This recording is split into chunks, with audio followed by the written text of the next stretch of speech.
Huh. Are we live?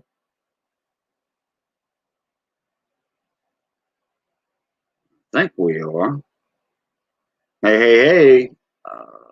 Oh, my camera's froze. Cajun Coin Hunter here, aka Boudreaux. Let me stop that. Yeah, I see my voice working.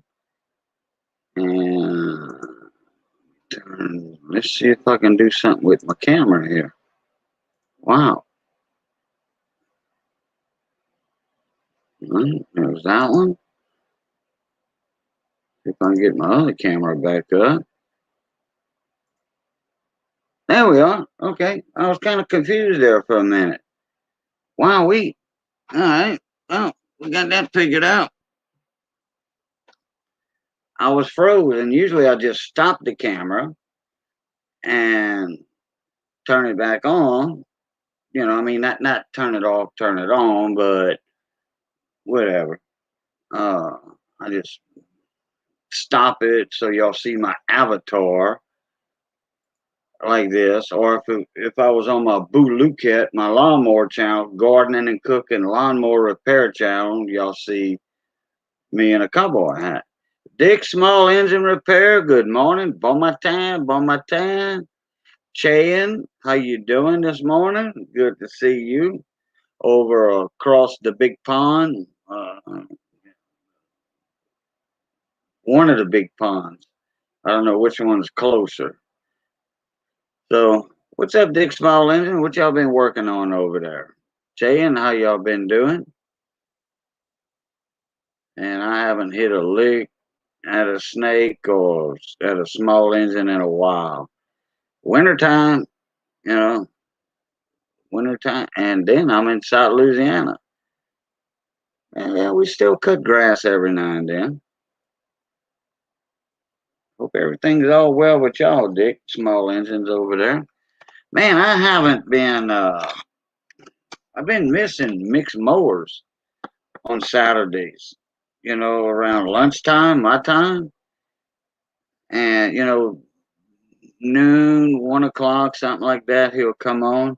I hadn't been on his panel with Steve Small Engine Repair and Zippo Varga. I need to invite Zippo Varga, but he goes to bed early, so there's no way I'll get Zippo up here tonight or early this morning. Well, actually, he's in Indiana, so let's see. I think it's a little too early for him. It'd be 4:15 his time. So yeah, and if he is up, he's probably shooting a game of pool, drinking a cup of coffee. Him and Mrs. Zippo. So need to get up there one day and shoot a game of pool with him. He's got a nice pool table in his house. He's been wanting to shoot me a game for a while. He says, "You got to watch out for me." And I told him the same. Zippo, you better watch out for me. I said, I got everything's hanging on the wall, and it used to be in shelves and showcases and all that. Jay, we're doing pretty good down here, except it's going to get in the mid 30s in Southwest Louisiana. A little too cold for me. Yeah, I am wearing a thermal under my regular t-shirt and the heater's on. So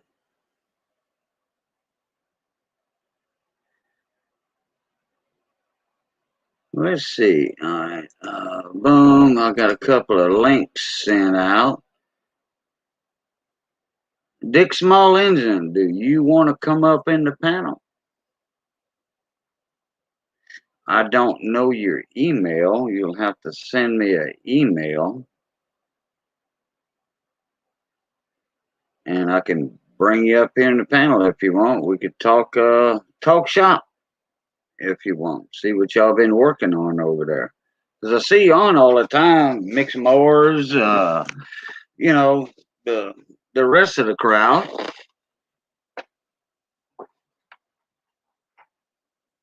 I'll send you. Let me get you my email address.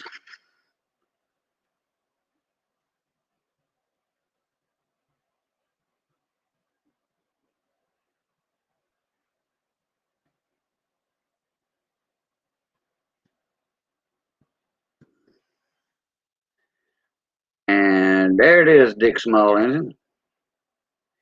Just send me an email and I'll send you a link, and all you got to do is pop up in here. Boom, just like that. That quick. Well, if you've never been in StreamYard before,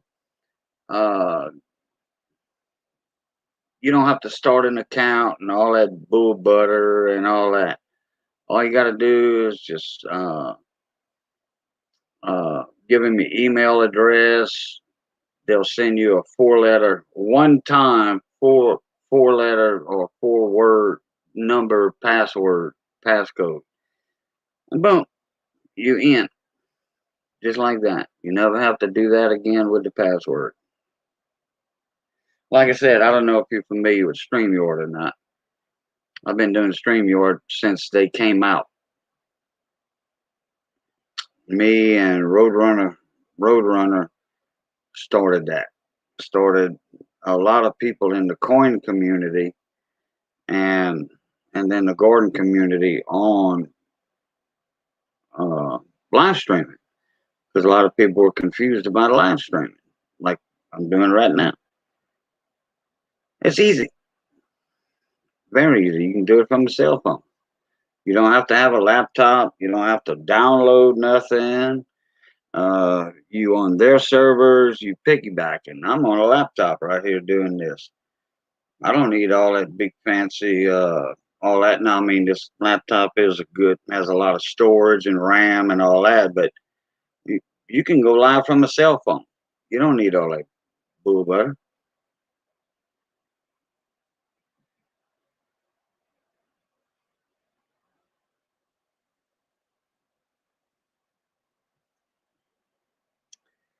And I am doing some work over there on the tech bench, electronic tech bench, working on a lamp we got ordered from Alibaba.com, Wish.com. I think it was Alibaba.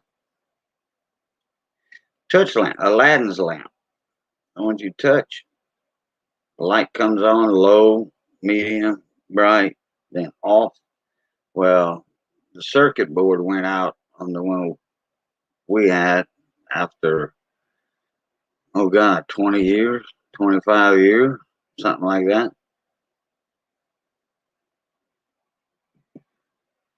So I ordered a board, and the schematic is totally different.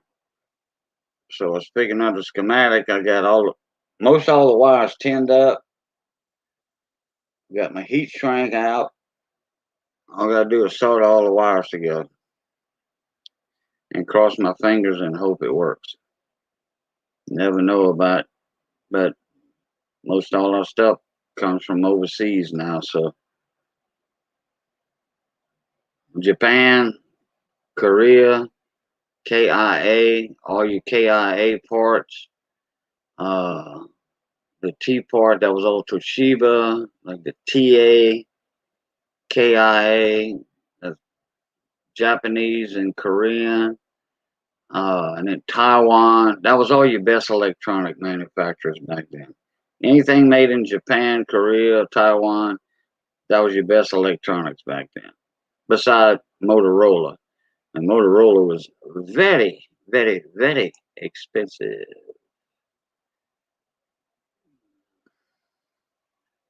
Uh-oh. Who did I not find? Oh. Okay, I gotta resend that to Zippo. Not Zippo. Not dog it. And he looks like Zippo and reminds me of Zippo. And that will be VC Coins. And I got me a new Zippo the other day. I gotta know who I'm gonna send that to. AliExpress. Okay, yeah, I was thinking Alibaba. AliExpress. I just got an email from them wanting to see if I'm satisfied with my order. Well, I haven't installed it yet. I'm fixing to, so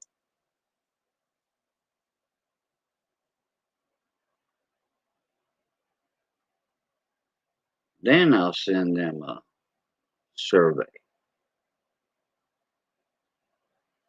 Okay, let me see if I don't have this. Yeah, yeah. I was live on the other side. Okay, I got that paused. I can turn my volume up on StreamYard. Oh, oh, all right. Dick Small Engine, you still with us? Shayin, you still with us? I see 3 people in here. Wow, I'm surprised. It's 3:30 in the morning. I figured I'd have at least 10 to 15 people by now. Well, I guess everybody's getting their notifications. And I know it's 1 o'clock VC coin time, 1:30 VC time. So he might get it if he's awake. He's probably got to work. He's a porch manager at AutoZone or O'Reilly's. I think it's AutoZone. Anyway, I'm talking to myself over here. All right, what I'm going to do is I'm going to go over here. I'm going to point the camera over there.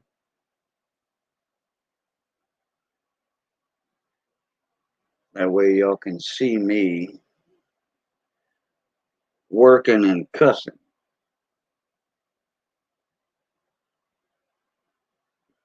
in case something goes wrong. Yeah, right.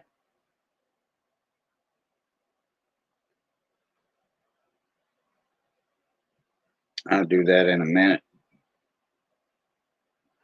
I want to see who's all up in here, still here. If not, we're just going to call it a wrap. And then, oh, Seagull was hiding.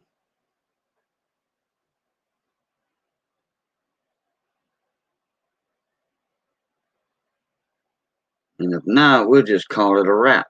Or I'll just see who's going to come in and then check the chat every now and then because I will be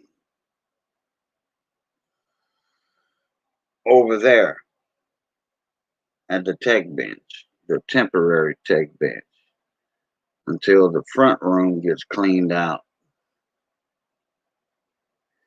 and a new bench, a bench set up over there like I used to have when I had my two-way radio shop and TV shop. Well, not TV shop, like VCR, two-way radios, VCRs. I worked on TVs, don't get me wrong, but no way in this small building I was going to take in TVs. No way in heck. Nowadays, yeah, with all the new flat screens they got, this skinny instead of 2 foot from the front to the back. Yeah, yeah. I would do that in a small building like I had.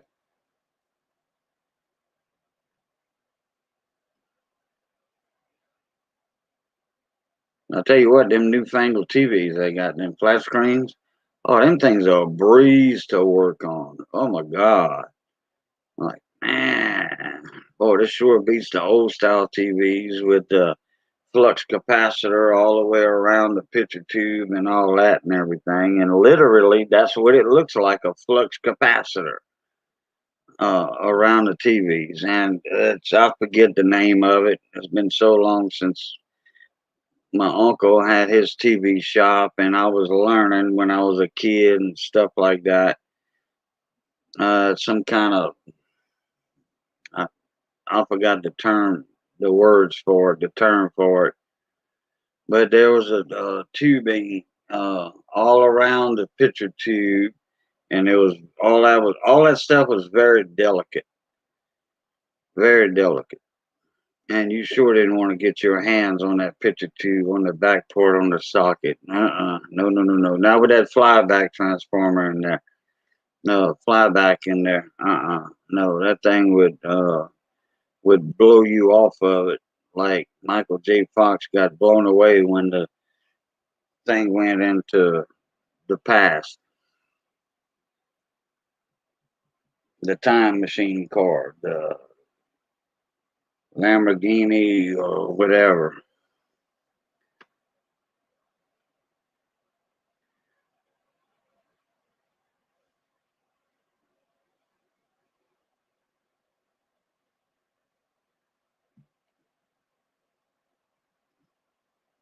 All right, let me do this for a sec. I'm just going to stop my camera. Mute.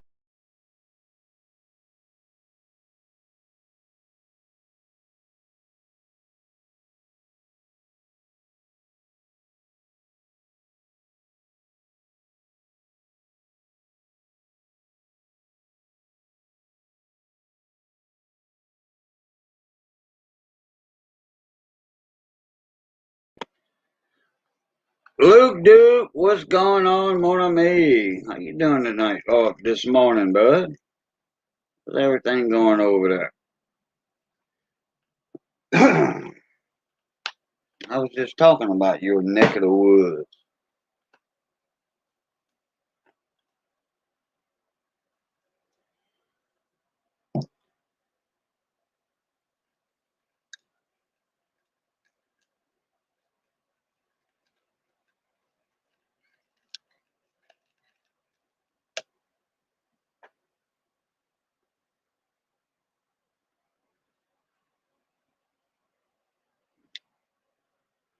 Can't get to sleep? I hear you. I got me a good rest a while back, not long ago. Let me see if I got that camera adjusted right.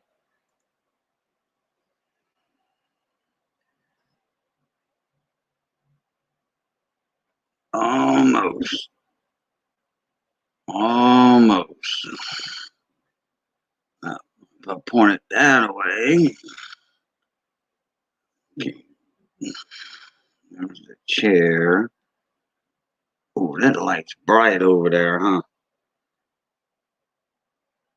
That light too bright over there? See if I'll walk over there. Let me move the laptop a little bit. Let me walk over there.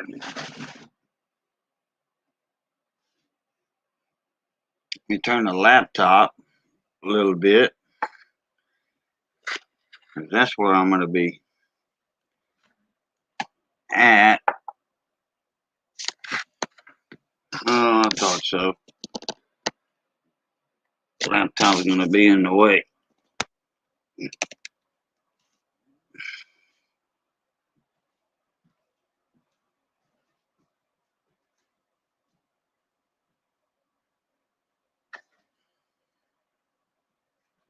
All right, that ain't going to work.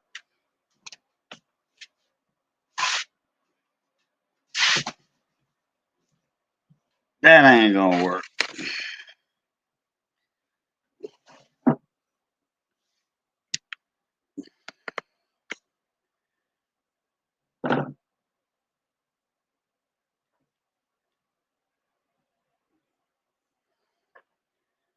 That's not going to work at all.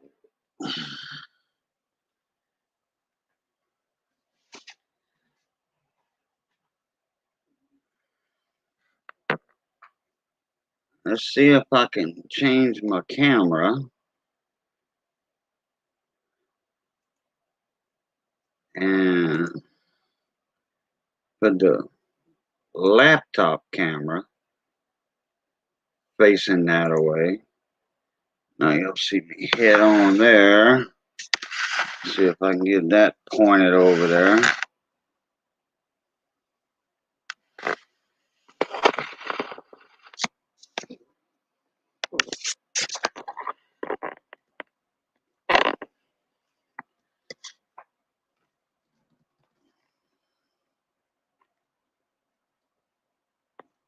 I'm moving a lot of stuff by doing that.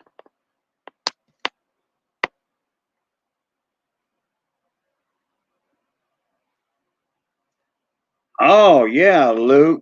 Hell yeah, it was good to see Mike say hey to everybody. And I'm alive. I'm alive.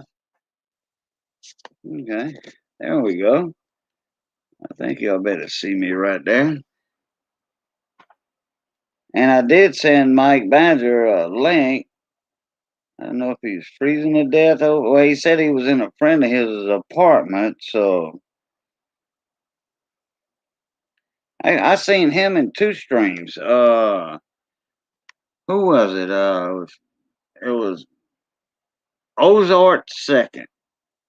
He was in Ozark stream. I still call him Ozark because before he changed his name to Oz Art, he was Ozarks.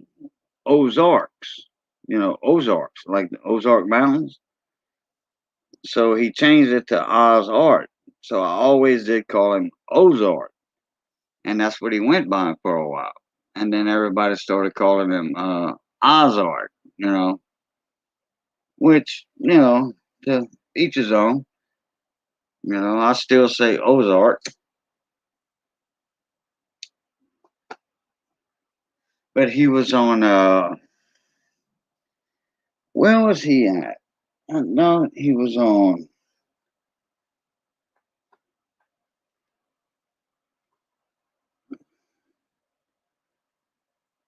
oh, crap. What was the channel? Lemonhead. Lemonhead Penny. Alden Davis. What's going on, mon ami? All right. I guess I'm going to have to kind of get in view of this.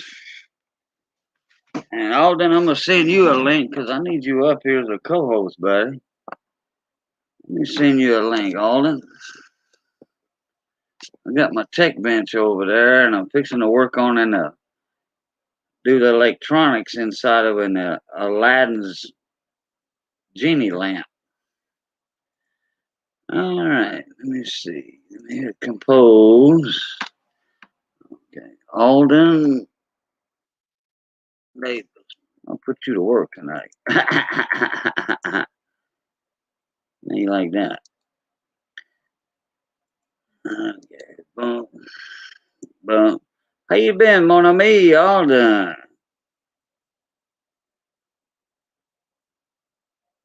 Okay, Alden, email sent, buddy. Yeah, Mike Badger was at Lemonhead, shocked the living heck out of me, like 50,000 volts, 72 kVs of electricity. And then I sent him a link for a chat, and he couldn't get a good connection. He said he had a shitty laptop or internet connection. He's at a friend of his apartment. He went to the hospital. He said he had pneumonia. The flu first. They don't know if he had COVID or not because he got over it and it turned into pneumonia. And he was just about on his deathbed. You know, he was bad off. And some investigators had went to his house or to where he was staying at, whatever. And from the post office, they had some information about his packages. And that was sent out to people and all that. And they brought him to the hospital. And he had pneumonia. He stayed in the hospital for, I don't know, 3 weeks, 2 weeks, something like that. I couldn't make it out. And then he couldn't hardly type. He'd lose connection. And then he got into Ozark's channel, Oz, and he was having trouble there keeping connected. And everybody was glad to see him. Email's not working right now. Email is still not working right. Oh, wait a minute. Let me see.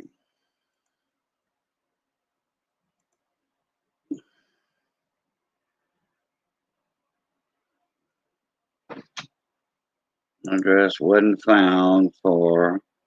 Okay, that was Zippo Varga, not Zippo. VC. Okay, let me resend this.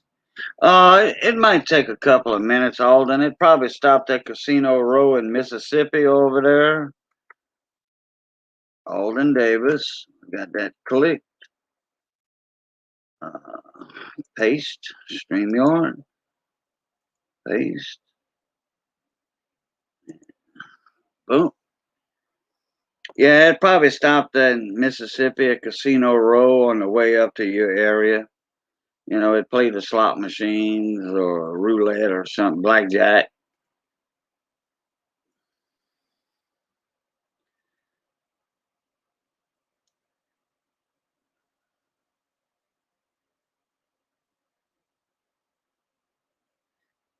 Yeah, I heard you say that last night, Luke. I think that was you. Well, everybody said, "Hope you feel better soon," and I'm pretty sure that was you. That feel better soon, Mike. You know, I've been trying my damnedest to get him down here. You know, he's got a place to stay uh, if he wants. You know, the house next door, not next door, but that's for sale. But my buddy has a rent house cat a corner from me, and I can get him that for 200 or 250 a month, or he can work on the crew, the electrical and plumbing crew, and stay in the house for free. So is it your email that's not working, Alden? Oh, excuse me. Let me mute myself.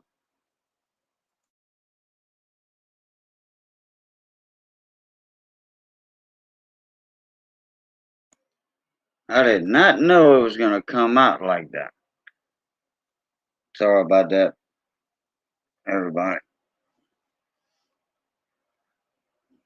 So anyway, or he can just, you know, camp out in the living room over here on the sofa or whatever. You know, at least he's gonna be warm and eat good. He's got a vehicle.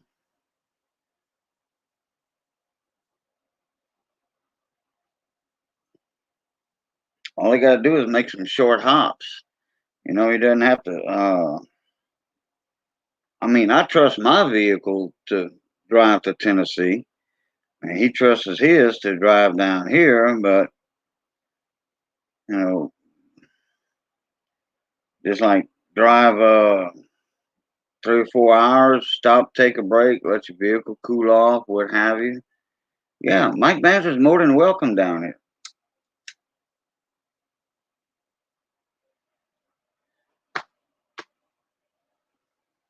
And he's got Wi-Fi, you know, got the roam of the house, whatever. Oh, your email and stuff, Google hadn't been right in weeks or whatever you got. Wow. Think it might be in your PC system?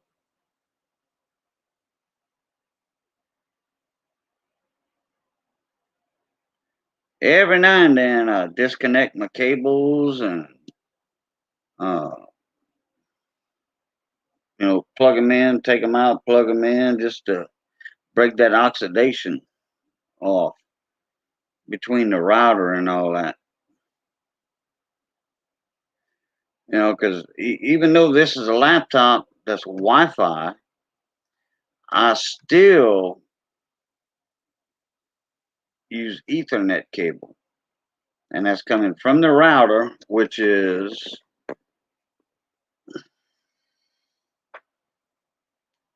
right there.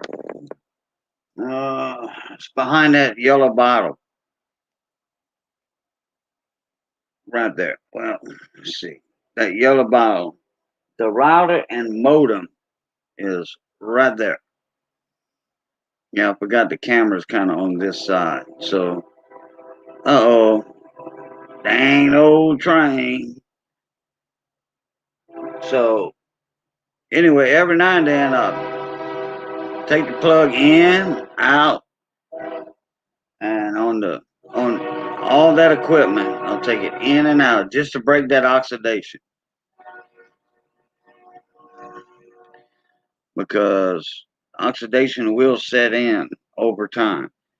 You know, because we got humidity in South Louisiana. You know, we get in the wintertime after a cold front comes through, you know, and you can drag your feet across the carpet and maybe I don't have carpet in my house. I got hardwood floors. I got natural wood floors. Anyway, after a cold front, and any house that has carpet in it or some kind of shag or fabric type floor, you rub your feet across that when you walk in and go touch somebody or touch the doorknob, you're going to get a static charge, you know, electrostatic. And down here, we just got too much humidity.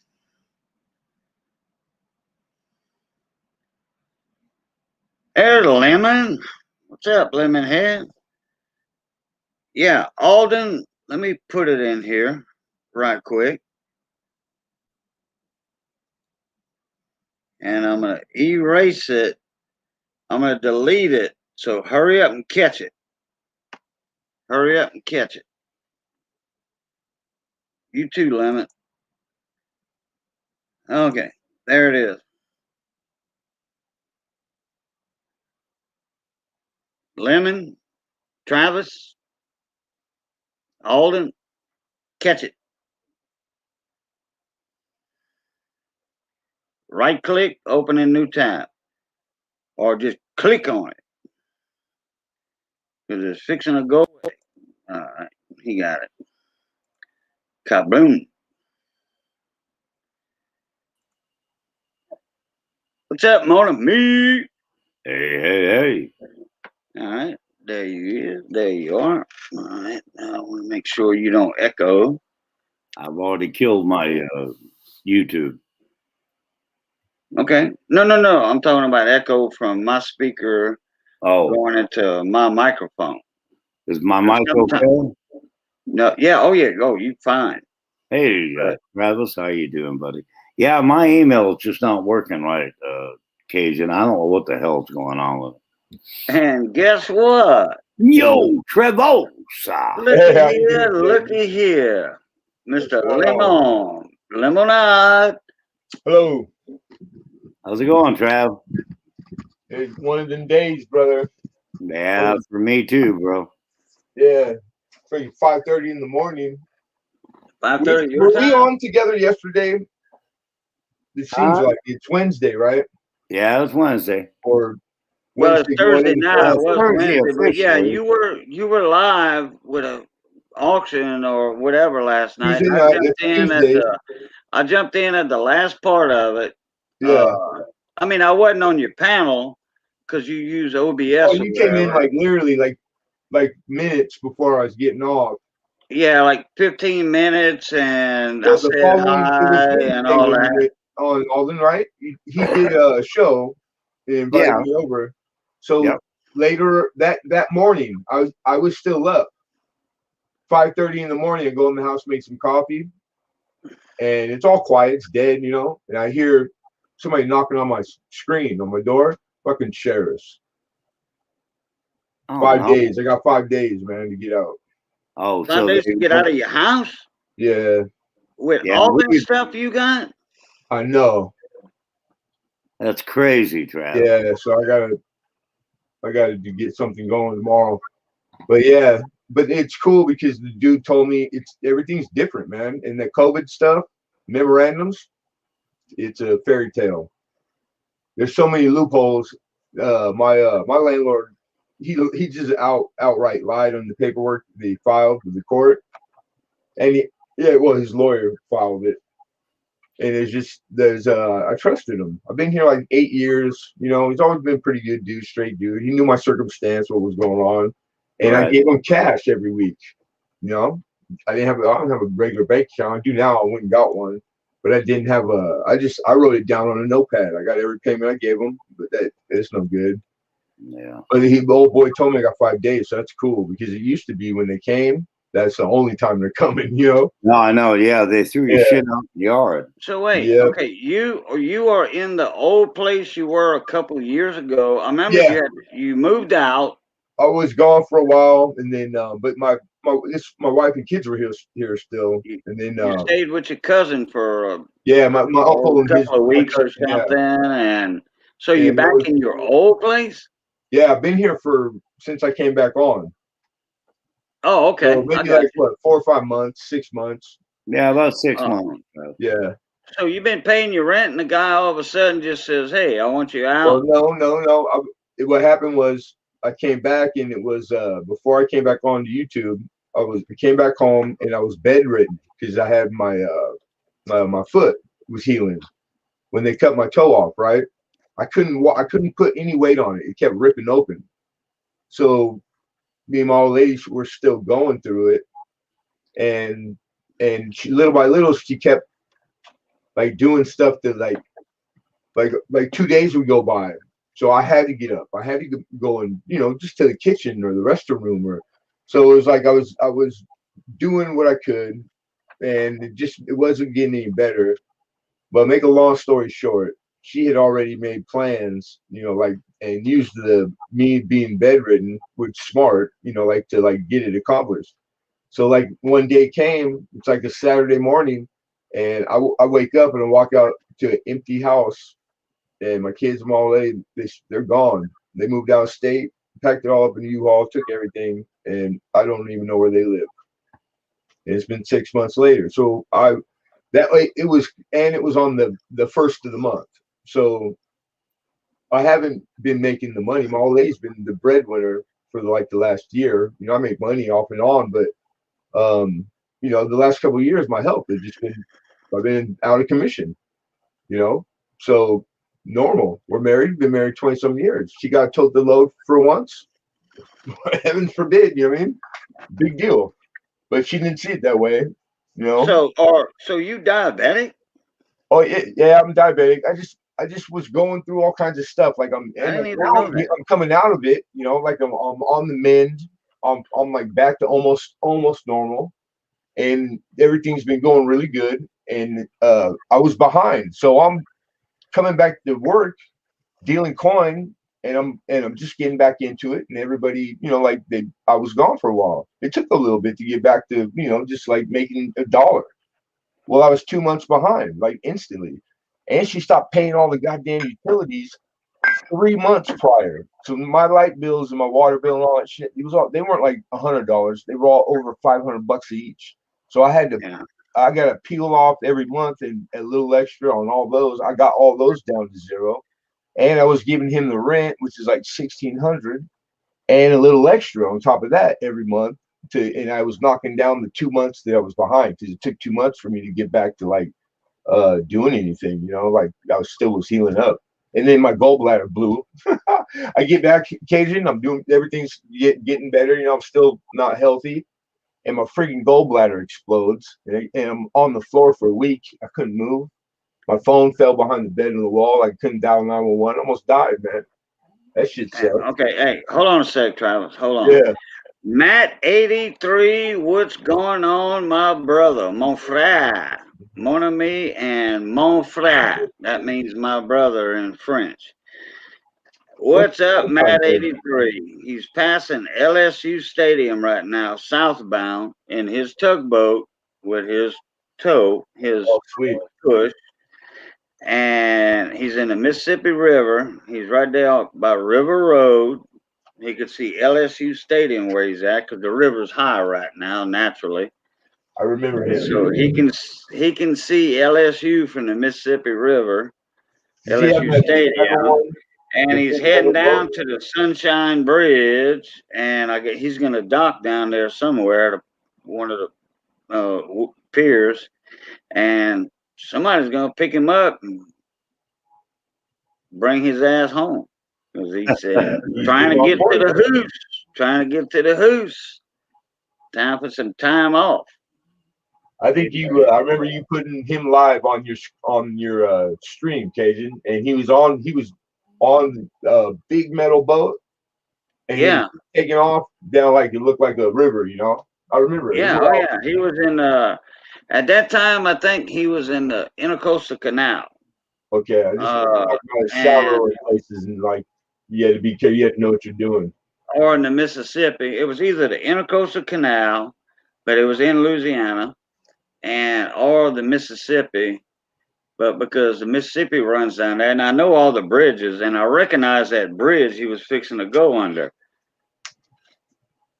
Yeah. He said, it's time. Yeah. How long you been on the boat, Matt? Probably about a month.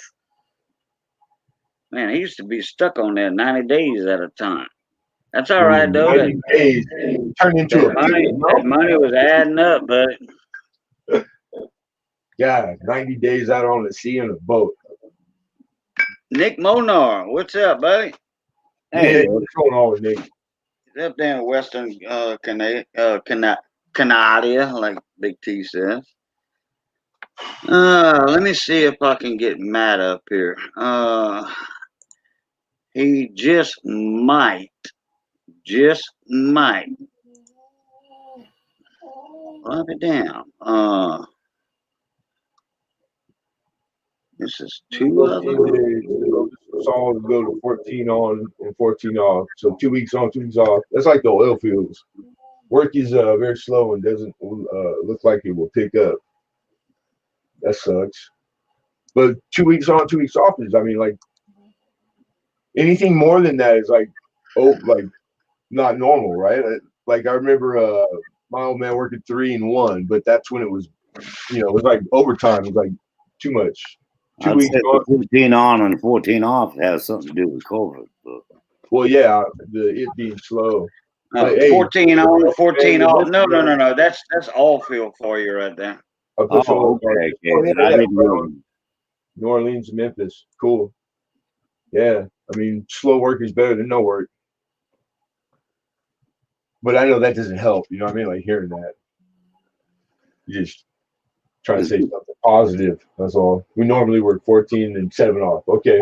I know all this new legislation is going to really hurt the oil industry, so I don't know how that's going to affect anybody. What is all this? The new laws they just passed, or whatever Biden did, oil on it. Yeah, I forgot about that green thing. Yeah, the Green Deal or whatever the hell they call it. California, man, they did some crazy stuff. I forgot. What is it? By a certain year, everything's got to be switched over to like no more diesel or something outrageous. What the hell? And you know what? That's not gonna happen. That's not gonna work. But yeah, no way in hell. Okay, excuse my language here. No, no way in hell. I agree with you, Cajun. Look, y'all can look up marine traffic, ship traffic. Google it, and you'll see. Just get on the right site. You'll see all the tankers, the cargo ships. There's thousands and thousands in the oceans and all the 100 seas around the world. It's more than the 7 seas now. It's like they're all the Mediterranean, and all the waterways. You're gonna see every cargo ship, and all that's there. You can go to that, click on it. They tell you where they coming from, where they going, what they hauling, all that stuff. Yeah.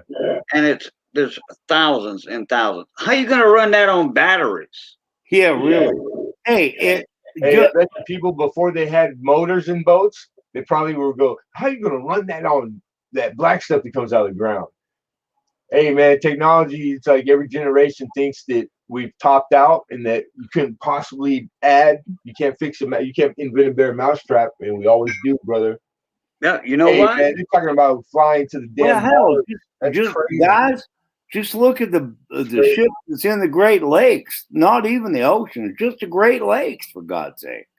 Yeah, They got the Great technology, Lakes, man. all the ship traffic. You know, the They- iron ore, They the don't even iron need to ore, anymore. They're just not gonna not. You can't the just iron ore, down, like you the know? Edmund Fitzgerald used to carry Okay. from point A to point B. Okay, Yeah. for the foundries and all that. Same thing. Okay, you know what though? If they stop all the ship traffic and everything, guess what? We get to keep. America gets to keep all our wheat, all our grain. Okay, we're going to use our own oil. We're going to open up all the oil wells that are shut down. The thousands and thousands of wells and platforms that are shut down, shut in, not shut down. Yeah. They're going to reopen all our oil wells. All I got to do is open the valves, start flowing, But reflow. you don't want We to. You don't want us to own use stuff. our own reserves, though. We want to use everybody else's oil first, because it's But going to come it's to a day where you cheaper. put a faucet on and it don't come out no more. It's coming. Because Travis, we're already fracking. That's it's all in a nutshell. It's all in a nutshell. If we can buy it cheaper than we can drill it, we're gonna buy it cheaper than we can drill it. But all them holes are already drilled. All we gotta do is reopen them and make jobs. Hey, Johnny, buddy. How are you, buddy? I would say it's still okay to buy it more than it is like that makes common sense on like a smaller scale, but like honestly, like think about big scale, big picture. It's like it's not a replenishable resource. Like I can go out and regrow wheat till infinity, regrow, harvest, regrow, harvest. Oil is it's gonna get to a point like coal. We're going to get everything there's there. Who knows when we're close to it? We're close to it, man, because they're fracking. All the new wells that they're hitting, they're drilling and setting up on. It's not. There's an X percentage of that is they're trying to get the oil that's mixed in with all the sand and shit. You know, like that's what fracking is. That's hard. It takes a lot of energy, and it's not like the good stuff up in that national preserve that the Senate didn't let us drill in. But Travis, hey, it's there. Travis, if you ever ride at night, if you come out of the Mississippi River, one of the passes they have, if you ever take a boat ride out there in a big boat, like a cruise ship, okay, take a Carnival cruise ship ride. All right, now you lit up like all these platforms out there, but yeah, you can see over the horizon 10, 15 miles, and you're going to see at night, you're going to see all the platforms that are producing oil. Okay. Most of them are out there. You're going to see all that lit up. You're going to go another 10 miles. Drilling all oil go 500 miles and still see the same scenario.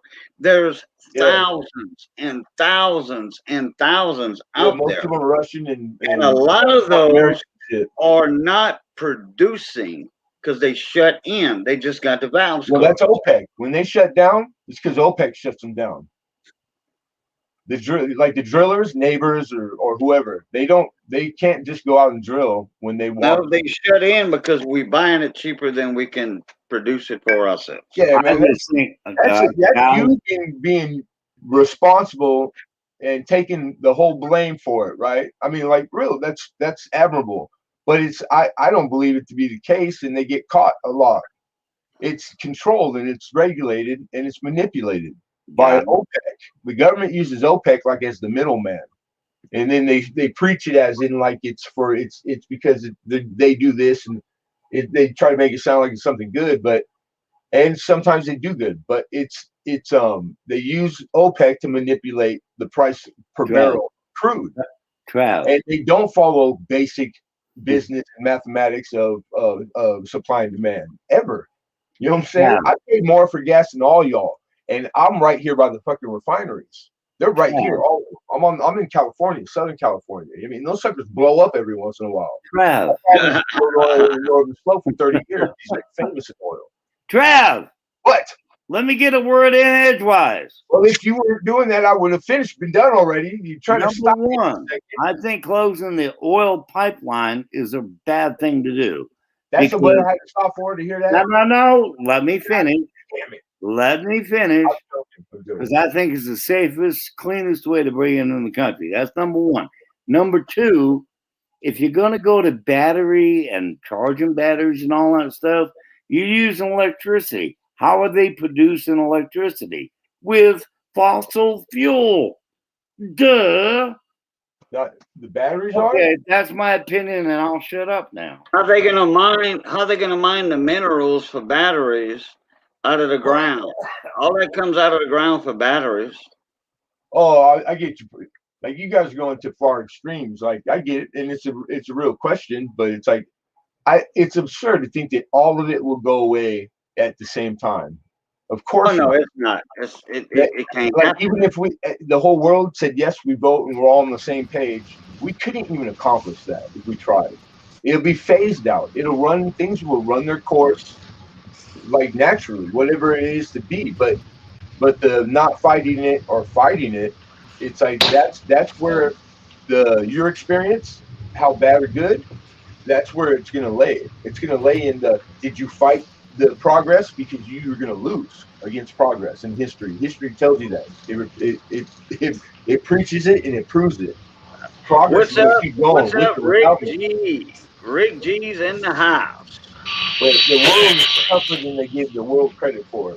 I love driving a diesel, and I don't think the world is going to fucking just crumble one day, and it's all going to be related to the drilling of crude oil. I mean, and it's like, and of course, we wouldn't have gotten out of the dark ages if it wasn't for oil. The turn of the century, it was all that stuff. It was because of oil and combustible engines, man. And then in 100 years, we did more than we did the 15,000 prior. Like in I think of my grandparents' generation. They were born in the early teens, died in like the 80s, early 90s. My grandma and grandpa got to see every single thing come about in one lifetime. From no indoor plumbing all the way to the internet, dude. Isn't that crazy? They saw, like, my grandma was born in 1893. Yeah. She went through the hardships. Oh yeah. World War I. Okay. My grandpa was born in 1880, and he died in 1939. Wait, he just missed the war, right? But he saw the first one. Yeah, he was in the First World War. Yeah, and that war was in the First World War. My dad was in World War II, and all my uncles, all of my dad's brothers were in World War II, and they all came back safe. Great generation. They were all French translators. They all volunteered too. They all volunteered. They were all French translators. They were in different units. They all went to boot camp together and all that and everything. A couple of them became officers, and then they got two of my uncles got their electronics trade from there. Uncle Sidney was a medic. Engineer. Yeah. Uncle Walter was a medic. Can y'all hear me in here? Hello. Yeah, we hear you. Roger. What they don't talk about is what all this green energy, all these safe cars, these electrical cars. What do you think runs the power plant to charge these things? It actually uses more coal to charge up a car than it takes to use gasoline. You can thank all the liberals for that. I say you put a nuclear power plant in every fucking city in the world. You know what I mean? Like, it's so superior, and they went hard on that shit. And here we are. We're dependent on coal again. We're in the Stone Age, basically. And it's like, you're right, bro. Another And thing is coal they is need gonna to be start hitting these around people forever. where they care at. All right, Yeah, they don't care about the workers in Texas, Louisiana, Arkansas, up in Colorado, different places where they actually do this fracking and work in right. the oil field. But they This is just shut down this pipeline, and they kind of screwed Canada. No matter what, the oil's moving now. yeah. What they did was change it from running through a pipeline, which was going to be the greenest pipeline they had ever made before. Um, and now trucks and ships are going to continue to move it. So Oh yeah, it, yeah. And it's then it's way more dangerous. There's way more trains, trucks, and ship accidents than there is pipeline incidents. Another Right. thing is now that they shut this down, what stops Canada? Canada powers most of New York. So what stops them from saying, okay, if y'all want to do this, well, how about we just hike up taxes on the things you're using from us, how like how is it they power most in New York? I thought that was Niagara Falls. Is that in Canada completely? I've never been back east. I just know Most Niagara of it's Falls in Canada. is what that's it's still they got the same generators the first ones they built still running that stuff. Yeah, Niagara well, Falls is mostly in Canada. Is it? I never even put thought to that. That's interesting. You're like, who owns the power plant? yeah. I don't And know. once you have these richer people, these people Yeah, with money over in New York, starting to feel some of this even worse. It ruined a lot of people's lives. Some of these people hadn't been working already for months or years, and yeah. finally had a decent job and a decent contract. These And that, politicians, man, these guys don't see anything. These men they've never gotten dirt under their fingernails, but no they're the doubt, ones who make decisions for the rest of us. And it's to no hit that doubt. ass backwards, And, you and know. the thing is, They're it's both telling themselves they sides. don't. They ain't one day. They ain't never dug a hole. They ain't never, broke a bone, and they have no appreciation. How could you truly appreciate something if you never even like just stood there and watched somebody else do it? At least, like they don't know. Were they telling these people that was on that job on that pipeline to now Yeah. that they're going to start new careers for them, new jobs? Some of these guys been working 30 years in this industry, have Yeah. mastered their craft. They get paid a good money. They've moved up, doing this, and now you tell them, hey, let's start back from scratch. You know, even whenever them jobs come up, that's a dream thing. They That's don't nothing work for guaranteed. a minute. Like the young guys, they still are young enough. There'll be a lot of them that they can learn whatever the replacement job is. Okay, but like it's gonna be exactly what you said, dude. I lived through that already one time because I came to a point where I was stuck in the middle, kind of like I wasn't really old enough, but I was already seasoned in trades, and I couldn't do it no more. But Hey, really, I couldn't train. Couldn't go train to do nothing. I spent my whole life learning what I did. Like it was. I just told them to send me to the glue factory. What's up, Colorado Coin Hunter? How you hey, doing, buddy? CCH, don't worry, buddy. But they said I had too much piss and vinegar in me, Cajun. The other CCA. He's And the I tell you what, original OG CCA. I'm the second CCA. Cajun Coin Hunter. He's the original OG CCA. Yeah, I like CCH. He's cool. Oh yeah, Colorado's a cool dude, man. Man, What it is? everybody knows he was in the Twin Towers Yeah, in it when they went down. Colorado's a miracle. He's a miracle. He's a miracle man. Yep, Miracle man. He survived that. That he did. he's still Sure surviving. enough, catfish. Yeah. hey, I'm about to jump out of here. If y'all still rolling when daylight hits, I'll come back. Cause I mean, there's Hey, not don't really worry much you can about see that. right Where you now. Have a at right good one. now? Hey, Where you be at right well. Be now, safe. Matt? I'm just coming below College Town. I'm just below Missouri Bend's what it's called, but it's just below Baton Rouge right now. Look at that, Yeah, I man. know where Talk it's at in to the you. river. Yeah, Yeah. yeah. Anyway, all right, I'll come back later if y'all still around. Later on, Right All y'all, right, on. y'all take Nate. care. All right, Matt. Good to Utah. see you, buddy. You too, Utah. pal. Later on. Colorado said, yes, sir. I was buried for 16 hours in all that rubble. That's scary. Man, no doubt. That's a true survivor right there, dude. That's a fact, Jack. Well, that's it, dude.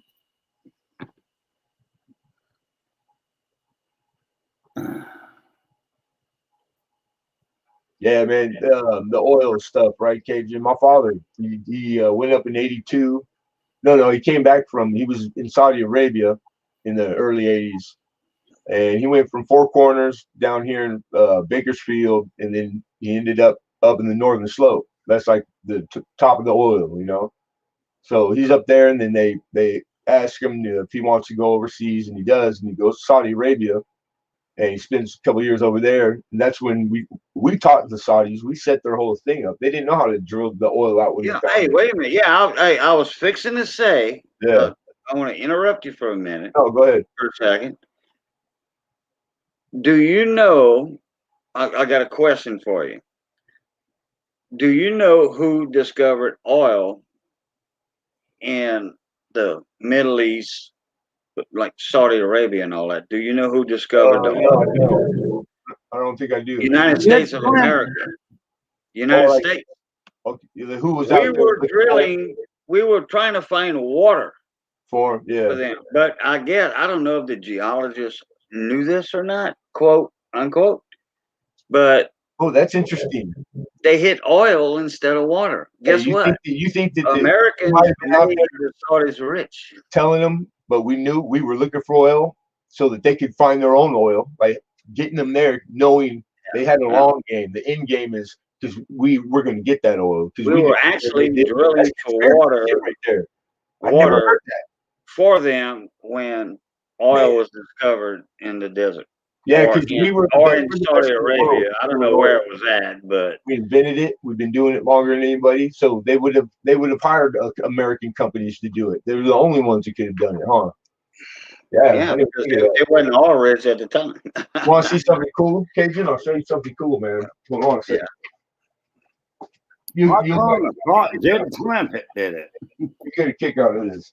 This is a hard hat my old man brought back from Saudi Arabia. They're not allowed to wear metal hard hats no more, but back then they did in the 80s. Yeah, that's aluminum, ain't it? Yeah, and all the guys that ran drill rigs, like the bosses, they all had these made by like this. My dad said the man that made this was like 100-year-old man, and it took 10 months. That's cool. And he filled it with tar. So he filled it with tar, and he used the same tools that they use for leather working, like making the country belts and stuff. Yeah, and that's all hand carved, man. It's all like oil stuff, like drill rig, helicopter, because they use wow. Yeah. So they have the workings in it. Yeah. But my dad asked him to put American flag, and Saudi Arabia, the man said he couldn't. He wouldn't put a flag, but he put an eagle. So it's got an eagle on the bill, but he wouldn't put a flag. He said they kill him. Yeah, pump jack, and it's got like these dragons. It's supposed to like the spirits like protect them, and then the maker's mark. That was his mark. Yeah, that thing's pretty bitching, man. That'd be nice if that was silver, wouldn't it? Well, it don't have to be, man. Because I was watching an episode of not Pawn Stars, but the one where they go and buy the storage wars. They had one guy found 2 of these, and he took it and got it appraised, and the guy appraised them for like $5,000. Wow. Yeah. Aluminum hard hat. Go ahead. Well, yeah, there's a lot of nostalgia behind that. Well, how rare and all the history associated. Like, yeah, correct. Yeah, that 100-year-old guy, I would assume, unless he's 130 something now, he's dead. How many people still do that or know how to? I don't know. I'm sure anybody can do it, but it was like it's important that time. Us in Saudi Arabia, and look, the connection and all the stuff, the world events. Like Saudi Arabia is fucking they're a big power. So it's like it's tied to all that. They wouldn't have got there if we didn't teach them how to suck that oil out of the earth. You know what I mean? Yeah, like, Americans, United States of America that discovered it. Or maybe not. So there are allies that always have been, but they always do things or help people who aren't our ally, and we let them get away with it because they got oil.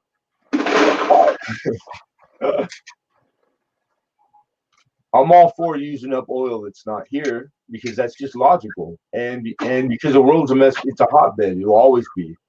There's always going to be a threat from people that aren't here that want this, and they don't mind hurting people. So to fight wars, you need fuel and diesel and jet fuel, and you can't fight wars. The last man standing will be the one who out oil lasted them. So fuel is going to be going to be the guy that wins, because it's like a game. We will be on the planet longer than everybody else, while everybody else is dying and not being able to take care of their own people or the masses. It's going to come down because of fuel. So if you could buy theirs, even if you got to pay more than it costs to get your own out, you do it. You use up their resources first. You don't use your own. And then, so like, if you got to lie about it because it's not very politically correct, or the public doesn't like, then you do what you got. Hey man, you do what you got to do. You know, in 1995, or a couple of years before 95, geologists Get your own out. You do it. or a couple of years before 95, geologists Get your own out. You do it. Alden's have some latency on his geologists. Get your own out. You do it. Alden's what are you doing, Butch? yeah, Alden had some. You might went to. I had an issue going on. Sorry, guy. Oh no, not a problem. Anyway,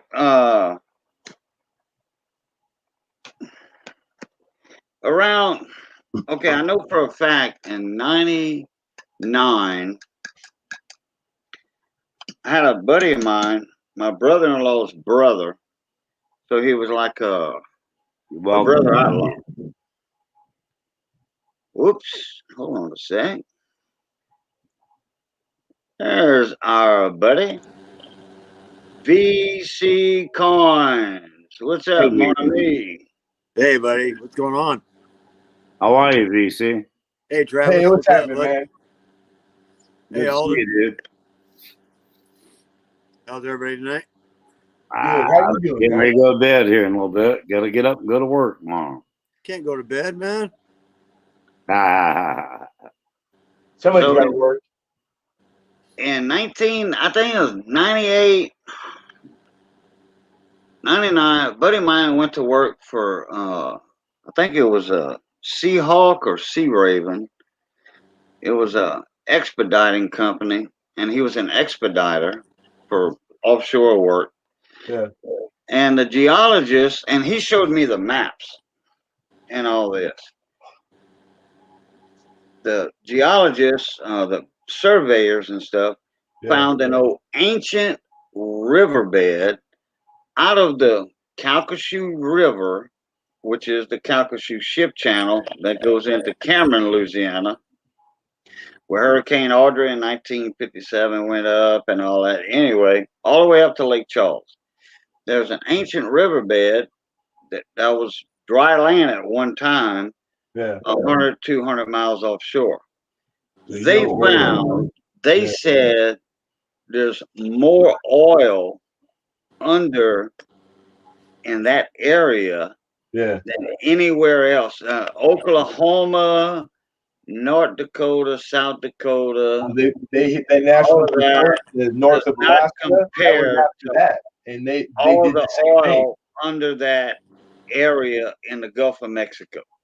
When they tested it, what quality was it? Because that Northern Preserve, it's sweet crude. Sweet crude is the best there is. It takes the least amount of energy to refine it because it's clean. You know what I mean?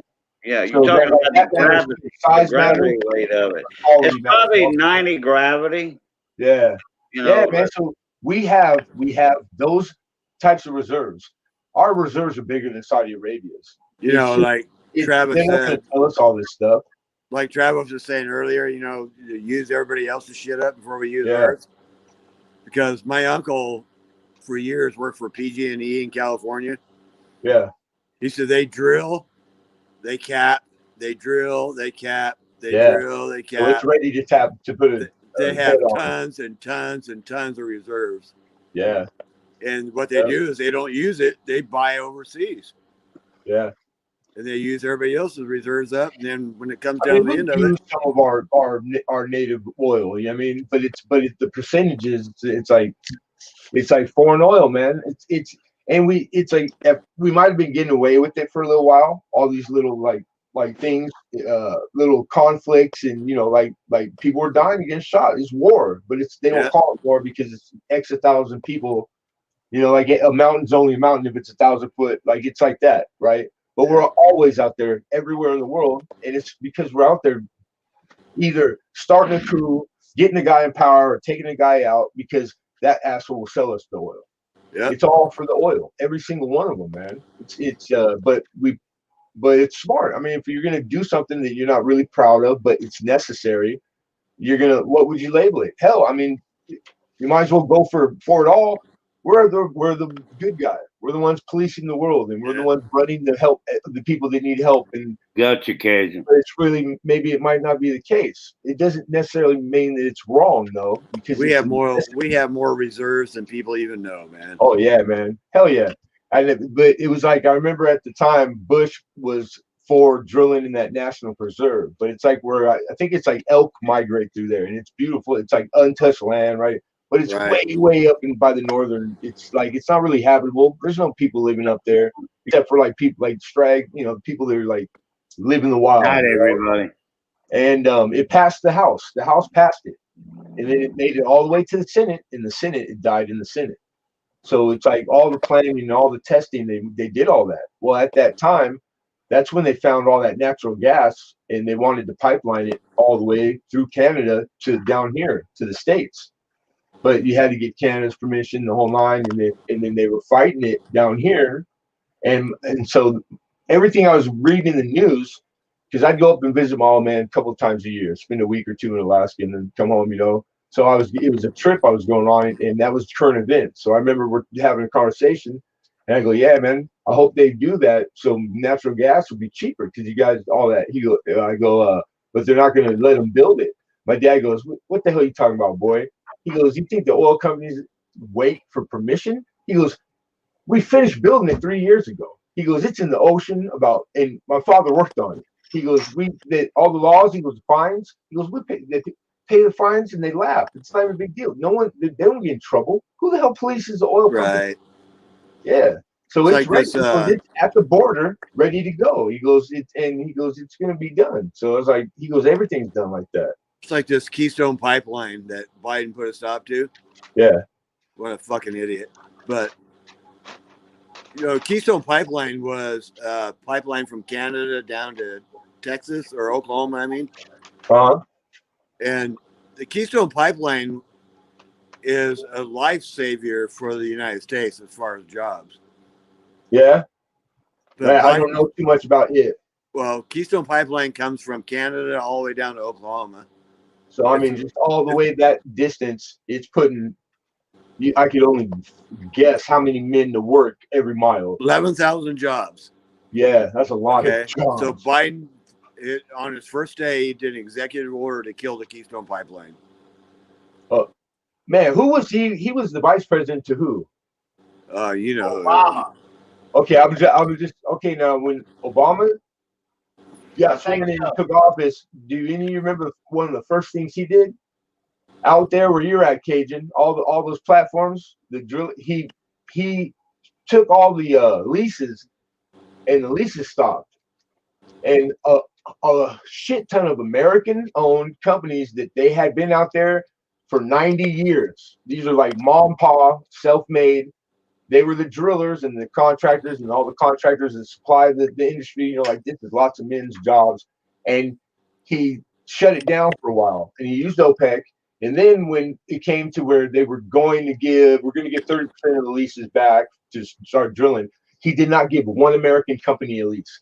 He gave them all the Russian companies, Brazil, South American companies, everybody in the world. The ones you can see from your shore, Cajun, all the men working, not one of them was American. They all signed them 100-year leases, and they didn't. He didn't give them to our company. Here's the deal with the Keystone Pipeline. Okay, this goes from Canada to Oklahoma. Yeah. Right. So right now they were doing the same thing, but they're doing it on rail lines and trucking. Okay. So, and Biden's calling this the Green Deal, you know, to stop all this green, you know, net energy. But here's the deal. Yeah. You're using trucks, you're using trains. What do trucks and trains burn? Diesel fuel. Yeah. All right. So what does a pipeline do? A pipeline pumps it without pumping any emissions in the air, right? No, well, it uses pumps. It's pressure. They use pressure. Well, they use pressure, but Yeah, but you're using rail lines, you're using trucking industries to bring the same fuel down from Canada to Oklahoma. If you're using trains and trucks, you're burning fuel to bring that supply down to the country, right? Yeah.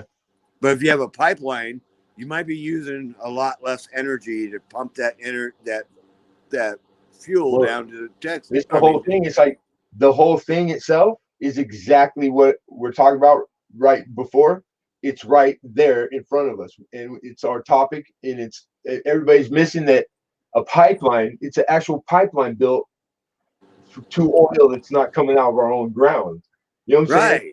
Right. This is like they can say whatever they want. This is here, and they're all over the place. And ships are bringing the shit, and we're getting it every way you can bring it. Just bring it. Bring everybody's but our own. You know what I'm saying? Yeah. The rest of it's a dog and pony show, in my opinion. You know, like the whole thing, that the fact that there's even anything in the news about the oil, anything, and the president, he just wants to look like that he's somebody making a decision on some shit that them boys that run oil, they don't give two shits about the president. The president don't have no bearing on their day. They got more money than the government. They built this country. They built this country. Without them, we're not here. You know, like there's other industries that necessity, but first, we do not get into anything without the discovery of oil and putting it the engine. You know what I'm saying? Like it's like overnight we went from, we're still struggling. We're still just barely getting by as a country. And in 100 years, 100 years, we take it all over. We are that no one's ever, and for hundreds of years to come, we're insulated. That's how far in the race we went past them. We have the biggest oil reserves in the world. And we got the most money, and we have the smartest people, because this is a grand experiment, man. We're not just all German. We're not just all one thing. Everything is here. We're hybrids. So we have the smartest of every race and everything that comes with it. You know, like all the attributes that he has that he don't, we complement each other. You know what I'm saying? Yeah. It's in the ties and bonds we have, because we're all from somewhere else. We got folks and people all around the world that they're still, our roots are out there wherever we came from, and everybody, like it's like Saudi Arabia. We have the biggest military bases in the world in Saudi Arabia. Yeah. You know why? The enlisted numbers are down. We got less than 1 million enlisted, but it's because it's a new type of war, man. We don't need 4 standing million men, Yeah. There'll always be men boots on the ground, but our weapons are so good. And it's the technology. These guys and these young men, man, they're sitting there with the controllers like the PlayStation. They even design them that way, like the video game ones. That's what they fly those drones with. Like they're in a room that's temperature controlled, drinking coffee, comfortable, dry, safe as hell, and they're doing their job. And I think that is like the coolest thing in the world. Yeah, my son's in Saudi Arabia right now. Is he? Right on. He's in the Air Force. My father was there for. He said, "What a shithole country that is." Yeah, people have no idea. 2 years, and my father almost died because you have to hire like 80% local help. So most of his crew was Saudi Arabian, right? So he said that he had this crew, and there's one big old Saudi Arabian boy, and the guy was just an asshole. He said, wasn't a good worker. And it came to a day where my dad had to let him go. So he called him in the construction trailer. And he said, he's sitting at the desk and he's telling this guy he's letting him go. And this dude didn't want to hear it. And he pulls a knife out. Like he hated my dad. And my dad saw, he goes, I saw that knife come out. He said, just ran at him and he hit him and they hit the door. They flew out the door. So now everybody comes and made a big fiasco. So you can't, no one can touch a Saudi Arabian citizen. It's like death is the penalty. The police come and they cuff my father and they start setting him up to behead him right there right there at the construction trailer. Like an hour hasn't even gone by. My dad said he can hear the helicopter coming because the suits are coming. The British Petroleum fucking suit bigwigs. They helicopter in. They try to talk to the police, and they're just like street cops to us, right? This is who it is, and they don't care who these men are. They're gonna finish, but my dad said, but they had gotten him to, they went to question the rest of the men because the rule was no weapons. So, but the knife disappeared, of course. He's probably one of the other guys in the crew because they're all Saudi Arabian. So they line them up. There's 10 of them. My dad's hogtied. He said, he goes, I'm making my peace with God. He goes, because I'm not hearing nothing that's good. They're not stopping. He said, and they start going down the line, and all of them, I didn't see nothing. I didn't see nothing. And my dad said they're like at the 8th. There's only a couple guys left. My dad said he was ready. He goes, I made my peace. He goes, I was okay with it, you know, like, and he goes, then I heard the voice of the last, like, you couldn't write a better movie. The last guy was, he goes, it was this little man. I don't remember his name, but my dad really liked him, and he liked my dad, and he liked the work. He liked learning it. And he told the truth. You know, like, how hard was it for that dude to do that? The man saved my father's life. He told the fucking truth. He said, yeah, he had a knife. And he took, you know, in the whole nine. And they walked over and they uncuffed my father and they left. And that was it. He got lucky. My dad said he never left the rig after that. He said, I lived on ice cream and Pepsi. He said he didn't set foot outside the drill rig after that for like the next 10 months. That's crazy. That's crazy. Yeah. And then my father and his two brothers, I got two uncles. They all oil fields their whole life, from Texas all the way to Alaska. My uncle Eric, he's on the slope when when all the war was going down, when Saddam set the oil well heads on fire. Yeah. So old man Coots, Boots and Coots, he went up north to Dead Horse to hire men when he got the contract to go over there. So the first 40 men he hired off, and he got them all off the northern slope, and my uncle was one of them. So he said he signed up to go over there because the money was. He goes, you would know what, no man would turn it down. You know what I'm saying? So he said they got packed up all night. They're going over, signed a contract, going over there. They go in Kuwait airport, which was like our military base, but it was like early Kuwait war. Right. And he said they got ambushed. They were waiting for contractors. Like, it was like that's what they were always trying to do, was kill contractors for the news to try to put, you know, that's what they were doing. Anyhow, they murdered 38 out of the 40 men on that plane, and my uncle was one of the two that survived. Wow. Right there, they just landed on the tarmac, and they like just overwhelmed them, attacked them, and my uncle and one other man survived it, and 38 of those 40 men that he flew out there with got murdered. I don't ever remember reading that in any newspaper or hearing it on the news, because it wasn't. But my uncle, I told him, I go, what the hell made you stay and I would not turn around and get back on the plane? He told me, he goes, boy, you know what they paid us? They paid him $750,000 per wellhead. And he said, when we had to blow a lot of them twice, and you got paid the same fee twice, he goes, out of the amount they had, like 1,500. He goes, we did. He said like 780 something of them. That's a lot of money. I mean, like, your life, this, that, and the other. But I mean, those are tough men, anyways. And all guys. And my son's been in the Air Force now for 6 years. Yeah. He just got accepted to the Space Force. Oh, dude, that's awesome. No shit. Yeah. Wow. That's awesome, dude. Yeah. He put in for that and he got accepted. So just being in the Air Force, that's like, they don't even I had a buddy try to go, and he was like the most fit physical, like, and they told him no. Like, they don't just take anybody. Like, getting in the Air Force is like bragging rights. You must be a smart kid, man. Yeah, he's into cyber systems. Yeah. God, that's amazing. The stuff that the stuff he's seeing and getting to do. He doesn't even tell me what he does. He probably can't, man. That's he can't tell me what he does. Right there. But he just got accepted in the Space Force. So yeah, wow. That's a very small like group, man. Yeah, he's going to he's in Saudi Arabia right now, but he's coming back to in April. He's coming back to Hill Air Force Base in Utah. You get to see him. Yeah, when he comes back to Utah, I'm gonna go down there. I'm only about 600 miles away from him.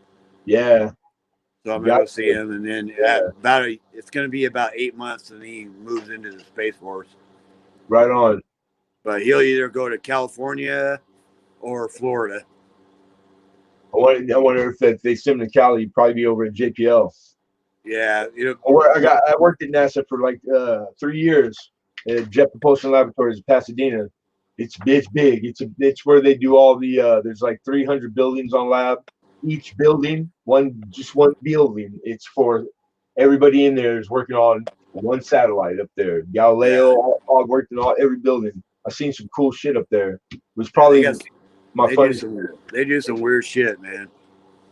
But I tell you that in the summertime all the interns and college kids and the smartest kids in the world are there, right? They go to like 7,000 employees, and like in the off season, it goes down to like only 2,500. So it's like when you're there working, you can get around. It's different. It's like day and night.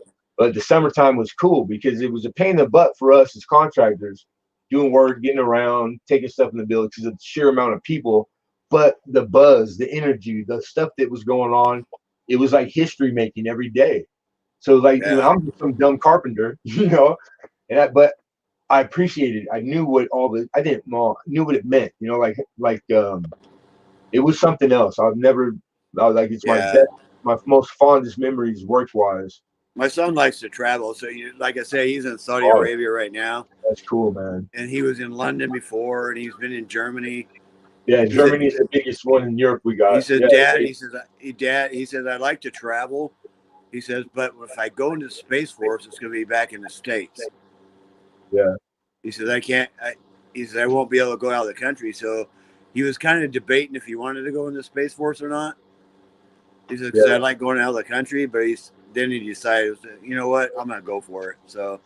Yeah, that's all, man. It's got to be hard. Like, really, think about it.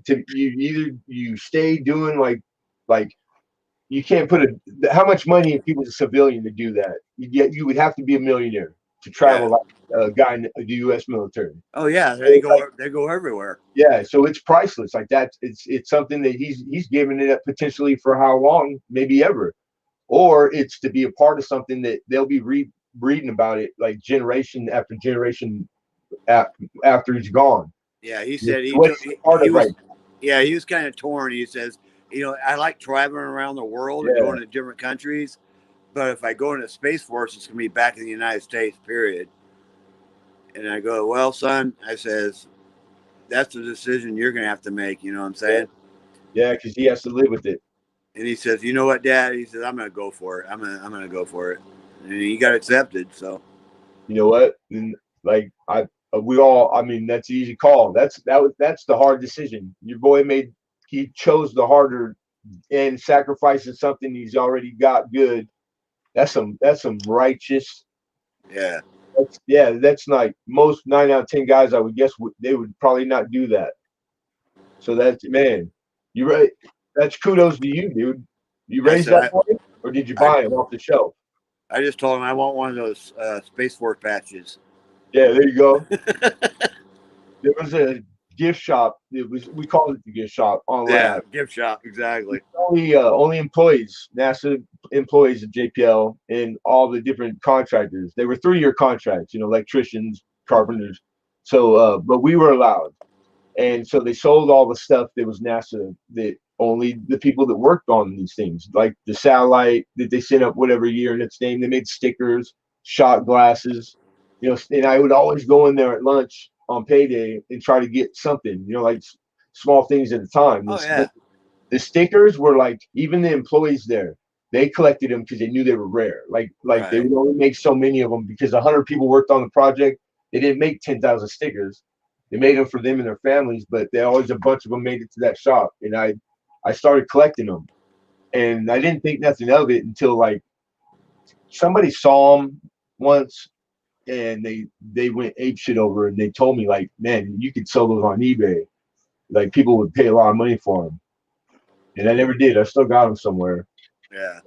Yeah, That's cool. Well, I have to try to find them.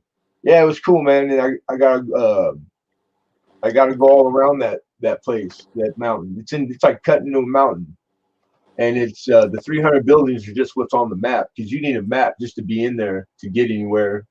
You know, first day working there was. There's been 3 times in my life that that day changed everything how I think of my whole life, and it was one of the days was my first day of working there because I carpooled with a guy for the company. You know, we drive up to the gate, and then all the stuff you had to do to get in there. You know, you sign in at the guard shack, and then you had to sign 2 different clipboards. Then you had to fill out a badge, and they changed every day. They were color coded, so then you had to wear a badge. It was a big deal. They made a big deal about badges. And this is like a back entrance road. Then I had to walk across the road up to like just a 4x4 rammed in the ground. They had a phone on it, and you had to check in with the dude that ran everything. When you picked it up, he would go on the other end. You didn't have to dial nothing. So I pick it up. My first day, you know, like my buddies tell me, hey, do this. You got to fill this out, you know. So he goes, no, just go pick the phone up. I thought he was joking. You know, I'm like, oh, I see the phone. I was like, okay, he's not. I pick up the other end. Nicest dude you ever met. Hey, Travis. You knew me, but my name. I'm like, yeah. I'm looking. I'm like, he's like, Travis. He goes, so, all right, you're working for so and so, and he goes, it's your first day, and he goes, you know, I'll be down there probably mid morning to come talk to you and meet you, and he goes, don't be nervous, like you're good. I saw you filled out, so obviously he can see me. And then he says the craziest shit, BC. He goes, the wife's good? I go, yeah. He goes, the baby and your daughter? And I go, yeah, right as rain. Like, yeah. I go, man, I'm excited. I just want to go work, you know. And he's like, he goes, awesome, you know. He goes, I look forward to meeting your family someday, I hope. And I was like, okay, and I hung up. And like, I'm walking back, and then I just stop, and he hit me. I go, how the fuck he know about I was married? That I had a baby boy and a daughter. Like, this man knew my background, my pedigree, my history, and they know everything, dude. You know that he knows it. But he did it in a way that it was so he just had me so comfortable that I wasn't even on edge, or my defenses weren't up, but it freaked me out, man. Oh, yeah. Then I thought, well, shit, it's NASA. I always thought, like, I don't know how I got there because I shouldn't be able to work there. You know, like the whole like the background and this and that, and they make you sign in certain buildings you couldn't even get the elevator have push buttons. They do big time background checks. They knew. They must have. They know everything, man. Well, that's I'm older now. This was 15 years ago, maybe. Yeah, they know. It's their job to know, and they're good at their job, man. They have resource. They have everything, the technology, everything there is to have, and there is no budgets. Budgets is it's the dog and pony show.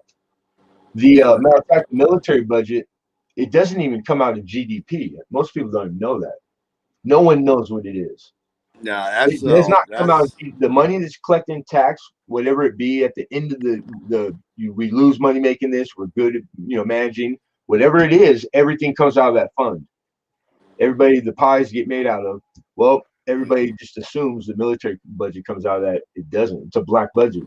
It's a dark, like CIA shit. Like, I think they call them dark budgets, black budget. Oh, yeah. Yeah, they spend whatever is necessary. Yeah, when my son signed up for the Air Force, when they went out before he got top secret clearance, they actually went to his school and asked his teachers about him. Yeah, they went to our neighbors and asked them about him.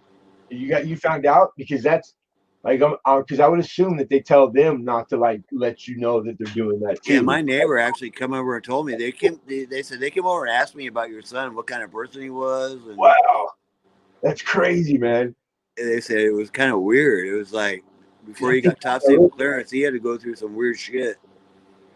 Yeah, like polygraph tests and Yeah, it's Yeah, it was like he signed up for 6 years. His 6 years are already been up. And he signed up for another 4. oh, that's career. He's career, man. Yeah, because I told him, I said, you know what, son?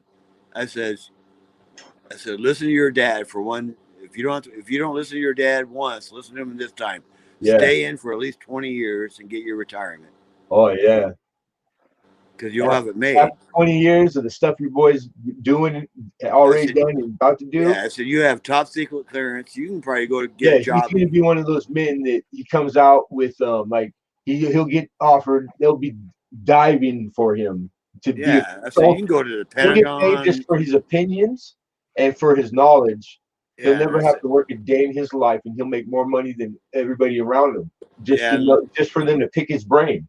Yeah, and then he got accepted to the Space Force. I said, well, now you're a lifer. Yeah. I said, now you're good. I said, you're consult back and forth. I said, just stay in, man. And all those guys that do that, they always stay not active but reserved. He'll be reserved probably all his life. Yeah, I said, you have a great retirement coming. Oh yeah. Is he married or anything?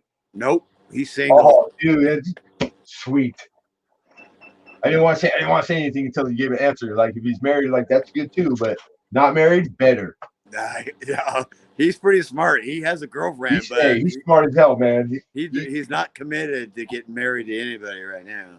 He's doing it right. That's the way to do. Man, I wish somebody would have told me that shit. Yeah, I know.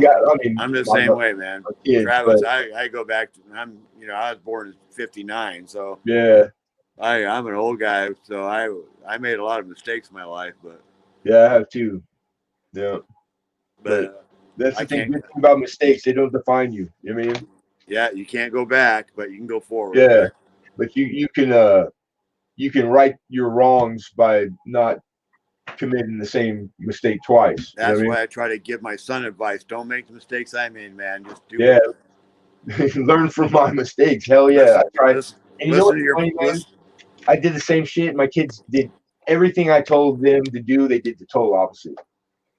There's none of it. But I know it'll somewhere down the road, because now I've been like those ages. I know it'll kick in one day when they're finally, because I'm 21 and you're not done. I thought I knew everything last year and I didn't know shit. So that just will keep on going. But my kids, they'll know, because I never wavered on my morals, and you always want to have your kids have a better life than what you had. Minimum. The next generation. That's the whole thing, right? That's the whole. It's the whole go at it. Yeah, that's it. And it's the same. Everybody's going through the same shit. They become teenagers. The daughter or boy. They're pretty predictable things, man. It's just, but it takes both parents to be. They got to be on the same page, because that's what works. My old lady and me, when it came to that, I don't know why she couldn't bring herself ever to say no to the kids, so she was never really telling them stuff. So when Dad had to, and it was something the kids didn't want, then it was the whine and the fight. My wife would jump on the kids' side, so they never saw their mother and me on the same team once, not once. Right. Yeah, that's tough. Yeah. It wasn't. I didn't know how bad it was going to end up, like when they were little, because it wasn't a big deal, But high school, then it didn't really count until high school, and then by then it was already bad, really bad, man. But I could say my kids are good people. They're loving, like they're kind. They're not bad. They're not overachieving by far. They're not thinking about smart shit. They're just being spoiled fucking young adults now. How many kids do you have? 3. These 2 that I'm speaking about are from my marriage that I just fell apart for 20 something years. But I had short-lived. When I was 16, I had married this 39-year-old broad, and I had a son. And then like we split up. Like that was doomed from the start. After like a year, so she went back to her mom's house, and I would get them on the weekend. I'd drive out, get them every weekend. I had a son, and I went out one week. He was just about turned 3, and every time I would take him back after the weekend, I'd take all the stuff she needed for the week, diapers, groceries, shit like that, his food. And I went one weekend to get him because my mom used to get him on Friday because my work, construction. Sometimes I could, sometimes I couldn't. This time I could, so I go, I'm gonna go get him. Like I got off early enough to go out there, and she wasn't answering the phone on the way towards there. And when I got there, the house was empty. Empty. I looked through the window. I haven't seen my son, and my son's like 20 something. I've never seen him since his like right before his 3rd birthday, 3 years old. Yeah. And the court, I paid child support the whole time though, and because I had a judge crying and sobbing like a baby, dude. I had went in because they were taking too much at one time, and they're only allowed by like law a certain percentage, and because I had back pay, instant back pay. When the day the judge told me I got to start paying, we had done a paternity and it took 2 months. I didn't know, I thought it would be after a paternity test, but so I was 2 months in the hole. And this is back when I was like, 20, 19 years old. No. I was, like 18. I just came home, got out of Canada. He was born when I was in jail. I didn't even know she was pregnant. I came home, I didn't even know I had a kid. That's the first thing I found out first day home. It was cool, but it was like I was like, whoa, that's crazy. One thing about the court, crazy about the court system, the guy's always the bad guy. Yeah, child court does not take child's best interest. It's not a factoring in factoring. You're the bad guy no matter what. These dads, the taking of license.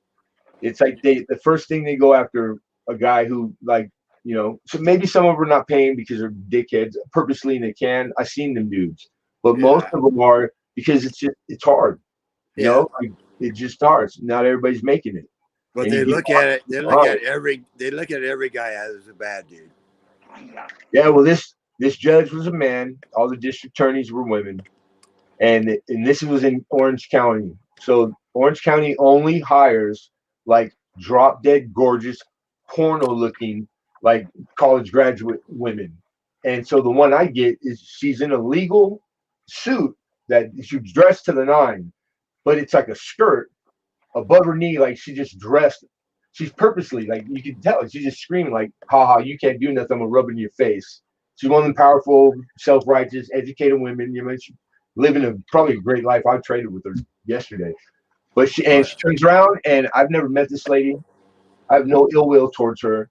She doesn't even know why I'm there. I went on my own. It wasn't. I didn't get called into court this day. I went on my own accord. I'm the one out of a million. I'm the dad that I'm here. I want to figure some shit out. I want to pay, and I want to see my boy. And so, like, I'm the exception.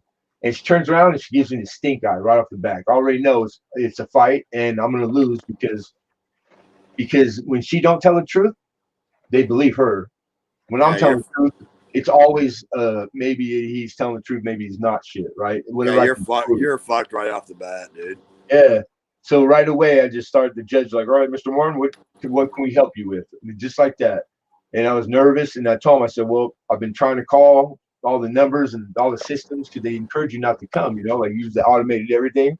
I go, I can never get her. And when I leave message, they never call back. I go, so like I've waited 4 months, so I came, is that cool? He's like, yeah. What do you need? I'm like, all right. I go, I've studied up on it, and I think I'm right. I go, what you're taking out of my check is a hardship because it's way more than the percentage that this is telling me that you can. Like you're only allowed 25%. Right. I was in like my first job, young marriage, like we're young. I remember because my paycheck, we got paid every 2 weeks. I wasn't making much. So after taxes, and child support, I would make like $800, $400 a week. They were taking $675 out of my check. And the first time they garnished it, my boss came to me, took me in the back room because he didn't want to put my business out, which was awesome. He goes, Travis, before you open this, I just want you to know that if you quit today, we're okay with it. And anybody that calls here, I'll give you a raving review, but he goes, I'll understand. And I'm going, what the fuck are you talking about, kid? I'm like, I just got here. I just made manager. I ain't going nowhere. I'm like, you know, as I'm opening my check and I turn and look at my check, I go, are you fucking crazy? I quit. It was, Yeah, because I didn't know what to do. It's like, I they're was like, taking oh all my your money, God. man. Yeah, my paycheck was like $100-something. I got two cute little babies at home in Hawaii. Dude, you're preaching to the choir. I know exactly Yeah. what you're talking about. Man. So anyhow, I get there and I tell him this, and he goes, that sounds reasonable. He goes, all right, well, and then he wanted to know the numbers. So he turns to her and he goes, all right. He goes, well, what do you need, Mr. Martin? I go, all I need from her, I've been trying to get on the phone and writing letters and all this. I go, I don't know what the interest is exactly. Because if I know the interest, I know to send the interest and I'll know minimum. That way I don't keep an acquiring debt. I'll be able to send $5 over it, you know, and I'm knocking 5 off. He's like, yeah, that's right. That's how it works. He goes, well, that seems reasonable. He goes, Mrs. So-and-so. She goes, oh, she's on a laptop. And she just goes, oh, well, I don't have that here in front of me right now, Your Honor. And he snaps. He goes, excuse me? I guess they just bought them all brand new laptops like that month, and they cost like $5,000 each. He goes, so you're gonna tell us, you're gonna tell the court that you can't find, and we had to buy all this shit and all the stuff we went through. You know, like I can imagine. He goes, I'll tell you what, Miss So-and-so, the court and everyone in this room, we will wait for you to go find it. And I was in front of us. I'm standing there like, yeah. I want to like jump up and down, like he's on my side kind of, but I'm still not trusting him as a judge. And so I'm just sitting there, and then instantly she goes, oh, I have it. Just like that. Now, right in front of the court, in front of the public, everybody. She was already got caught doing something dishonest, disgusting, on purpose, premeditatedly to a stranger that's done nothing to her. And think of all the guys you go through in one day, let alone a month or 10 years. I hope that broad died in a car accident, bro. On my babies. Because Hey, Ida. What's going on, Ida? and so he goes at the end of it, and this is the end of it. I know it's a long story. He goes, I'll tell you what, Mr. Martin. He goes, what would you like to pay? And I said, excuse me? He's like, what would you, and because as he's hearing my story, I go, I want to see my boy. He goes, we don't do that. Unfortunately, son, we don't do visitation. I just tell you the law, and that's it. The law is you pay today. You know, like that type of deal.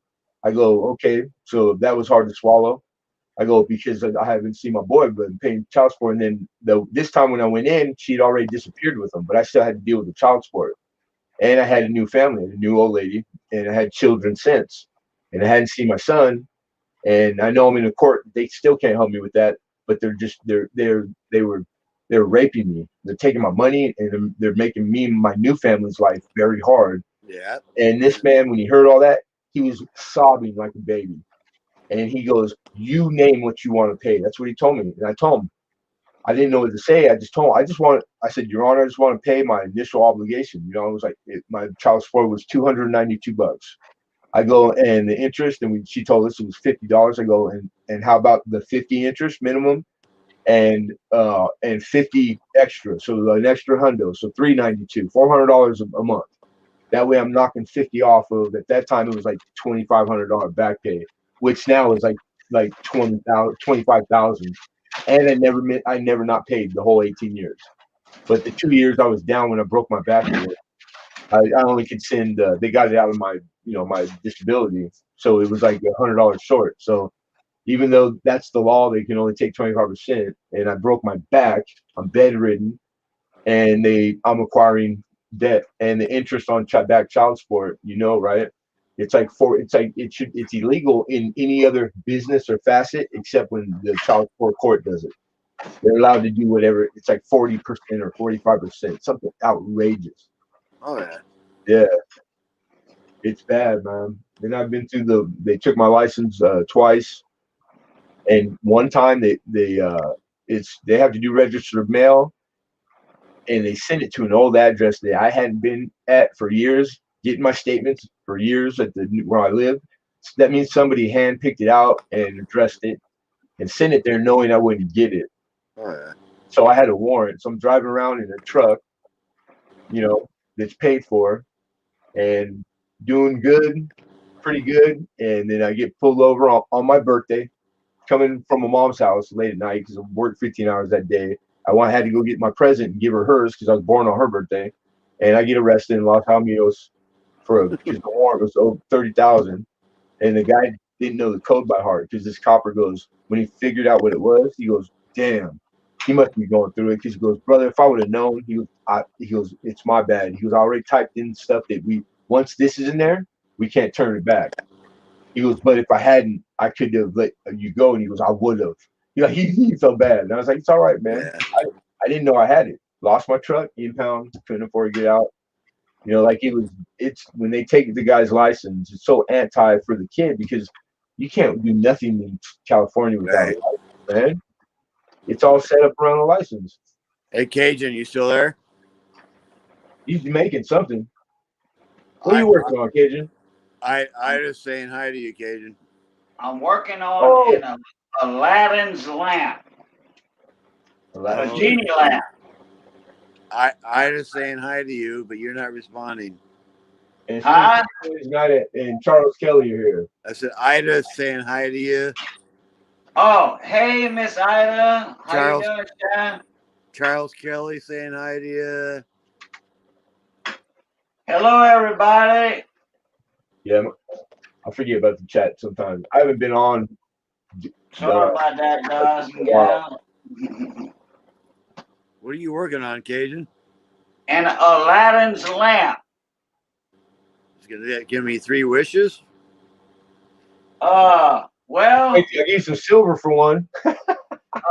actually it's brass, but I only get 1 wish out of this. And man, that's a hard one. I wish it's gonna work when I plug it in. I would wish for more wishes. It's one of them touch lamps. Oh yeah, you just touch it anywhere? That's badass. You got the little electronic module that's inside the base on the bottom. Yeah. These were invented in the 50s. Right. And they were tube type circuits back then. And if you look it up on Wikipedia or Google it, whatever, it's going to say 1984. And that's bull butter, because I used to own one in 1980 or 1981. How you doing? Anyhow, this one went out, so I ordered one from AliExpress for $2.50, $2.50 shipping. So I figured, well, let me get 2 of them. Yeah. Well, they hit me for $2.50 for both of them, $5. Then they hit me for double the shipping, and they put both of them in the same package. Go figure it out. Yeah, that's slick, huh? They think they're slick. Yeah, they slick. Yeah, it's still worth it though. So yeah, $10 for 2 of them. Yeah, because what that lamp costs, you go buy it new at the store, $100. Oh no, they're not that expensive. I'm sure it's more than $2.50 or $5. It was probably, I don't know. It's a good carbon foot. It's a responsible citizen's small carbon footprint. I'm the same way. I'd rather fix it if I can than go buy a new one. Oh yeah, I don't throw nothing away if I can fix it. Yeah, I'm that way. Hello, everybody. How y'all are? What's up, Spray Can? Oh, Spray Can's in the house. Hey, Spray Can. Good morning. Or is it? Yeah, it's morning, huh? Late night morning. Yeah, man. So that's that. Been through the ringer with that, and that just crazy stuff, man. As you get older, and the stuff, the trials and tribulations, man, you find out how hard or not hard life really is, and it all comes down to like that person just didn't get enough hugs when they were little. It's that lady for whatever reason, And then ultimately, like now that I'm older and time heals wounds, I feel bad for her, because for her to be that kind of mean, spiteful, and bitter, something produced that. You know what I mean? Like she must have been through some shit herself, and she was young. It was a long time ago. So, but what habits are hard to break, and she was already in a position of a little power where she was insulated from anybody changing her mind. She probably, odds are, she's still doing it, and she's probably even more better at it. And that's the way things have always been. So it's tough, man. I just lucky, just dumb luck. I better lucky than smart. That judge, you know, because all the times I've been from a judge, it didn't go that way. That was one time happening, man, where he just listened to me. He believed what I had to say, and he didn't favor anything. He just weighed it like a judge should, fairly. He asked normal shit. His decisions were by normal stuff. So it was like the best experience I ever had in court, man. Well, yeah, you got lucky because most of the time it doesn't go your way. Yeah, that was all the rest of the times. I could tell you some stories, brother. I bet, man. You have a bunch of kids too, if I remember correctly. I got 5. Yeah, I can only imagine. Yeah, I got screwed over pretty good for a while. And the DA back in the 80s, and they don't listen to you. Yeah. Oh, they don't, dude. They always went to the women's side. Your story didn't count for shit. Yeah, it's lopsided the day you walk through the door. Yeah, you're done. And well, back then I bet it was even worse because it was like being the father who didn't pay. It was taboo still, huh? Oh It yeah, was like straight taboo. Like people in the halls they knew they were in child support court. If you were a man, you could be just a guy working there. You got stink eye. You get the shitty look. You know what I mean? Yeah. You were done meat. I just remember every time I had to go, every once in a while through the years, sitting there, I would sit there and I would just stare. There'd always be, a bunch of guys sitting around waiting for the court to open. You always get there early. And every time there'd be like 2 cats having a conversation. And that conversation, it was different every time I went, but it ran the gamut. And the one I'll never forget is the guy this was the dude that he had the means by far. This guy he had money. He was rich, independently wealthy. And he was sitting there bragging about how big his back child support was. Because the guy sitting next to him had started off with bitching and moaning. He was the one that he didn't have it. So obviously his back pay got big because it's once the ball starts rolling, you can't stop it. Just middle class or lower, he just didn't have it. And this guy, he has it, and he's listening to him. The guy I remember, because that dude said, he goes, my back pays $150,000. I could see the despair in his face when he said it, because I was already in, like, I knew what it meant. Mine wasn't even close. I'm like, damn, his shit's worse than mine. Then this asshole goes, yeah, he goes, you think that's bad? He goes, I got my shit up to 330. He goes, I've already spent that much on lawyers. They'll never get a dime from me. And I just, I wanted to murder this dude. I'm like, I didn't hear kid out of either one of your mouth. I can kind of feel for you. You, man, don't catch me in the bathroom by your lonesome. Right. Yeah. Hey, I don't want to know where your name came from, Leatherhead. Bro. But that's the court. That's law. Laws. You can manipulate law in your favor because it's all it is argument. It's literally, they call it that. Whoever can kind of like talk the talk, but lawyers, you need a lawyer, man. Travis Ida wants to know where Lemonhead came from. That's a cool. I tell it every once in a while. Lemonhead, the candies, like Lemonhead candies, the little sour ones, right? I think most people know them. So that's my favorite candy.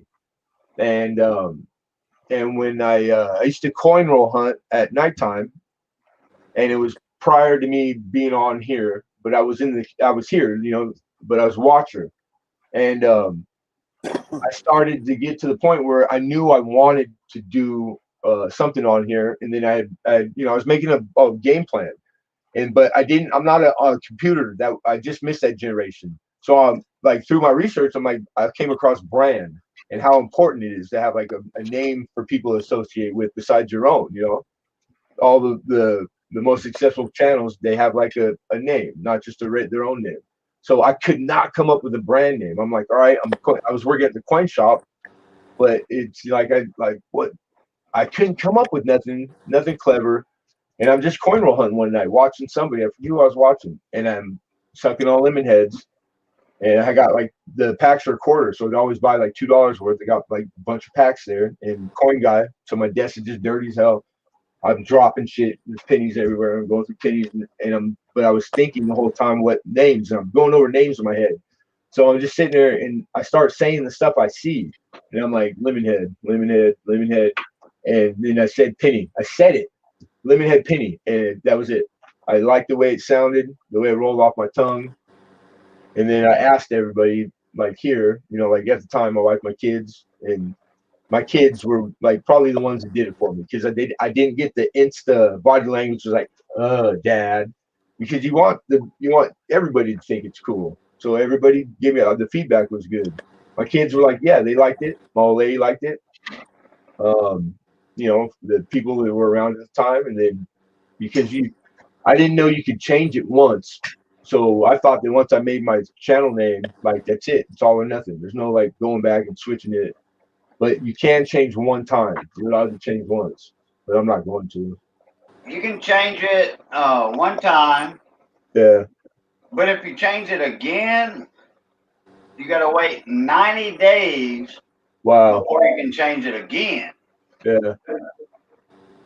Hey, Clinton. You can't keep doing like Facebook, Hey, what's going on? What's going on, Clinton? VR Chef, what's up?